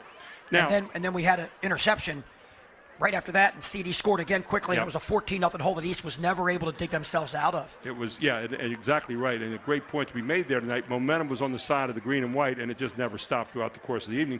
Although I got to say, CD East had some moments tonight. They looked pretty good, and they had some big plays as well. Some yardage they piled up, just not enough to overcome this well-oiled machine tonight, which is Central Dauphin. Now, our Hoffman Ford player of the game tonight, we had a whole lot of people to pick from, but the guy we thought really handled it tonight, and in the first half, when it really counted, made some big plays, Plummer, the quarterback wearing number 1 for Central Dauphin. He showed some real moxie and showed some presence. Watch him. And they needed to get off the field, and he never was accounted for in the first half, and he just made big play after big play, including a touchdown in the first half. And none of these were designed runs. That's the thing about it. And here's a great example that the rush got too far upfield. Plummer got a little lane and made something happen. And look at him getting down the field. He did Here's a touchdown. 4 times in the first half. Big plays, and here he is running in for the touchdown. Plummer, tonight's Hoffman Ford player of the game. And, of course, Hoffman Ford is one of the great sponsors here of both these programs here, CD and CD East. They do an awful lot for the programs in this community. Well, I got to tell you, our next broadcast is a big one next week. It's going to be York at Central York, and that is a game that a lot of people are gunning for right now in the York Area League. Could decide the championship there in Division I, so another big game much like here with Central Dauphin and Harrisburg. You can go to our full schedule at our website at www.hsslivetv.com for our full game schedule for the 2023 High School Sports Live broadcast. Thanks so much to Invicta Incorporated tonight, our director this evening, Reagan, and our whole staff here giving you these pictures all night long. Fox 43 Sports, don't forget to check out Fox Football Frenzy. I'll spit that all out at 11 o'clock tonight. Thank you to Fort Chapman. Thank you to Vinny here with us tonight, who always does a great job. And thanks to all of you for watching this week's High School Sports Live broadcast. Again, our game next week will be York High at Central, a big win in York County. Again, the final score tonight here, Central Dauphin 49, Central Dauphin East 20. For all of our staff here, I'm Gary Sutton. Have a great evening, everyone.